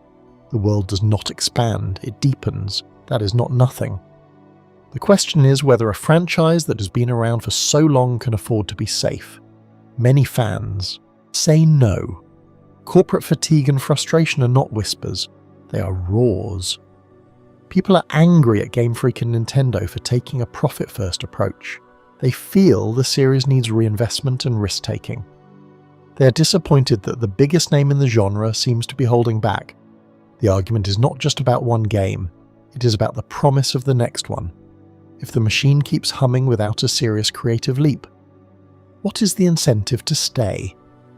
What is the spark that makes you tell a friend that this is the year you should buy a new Pokémon game? The community is polarized into two extremes and a large quiet middle. Defenders talk about fun, art, and city density. Critics talk about cutting corners, limited scope, and weak story pacing. In the middle, people say the game is mid but fun. That middle ground is honest. It is also fragile. It can be co-opted by both sides. One side uses it to argue that harsh criticism is wrong, the other uses it to argue that defense is naive. The truth is that mid but fun is simply one experience. It tells you the game is playable, charming, and not transformative.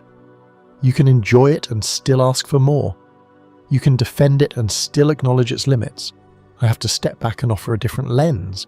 If you come at this as someone who cares about Pokemon's future, you have to separate the emotions of the moment from the shape of the series. You have to ask whether the best possible game can be made in a framework that is increasingly safe.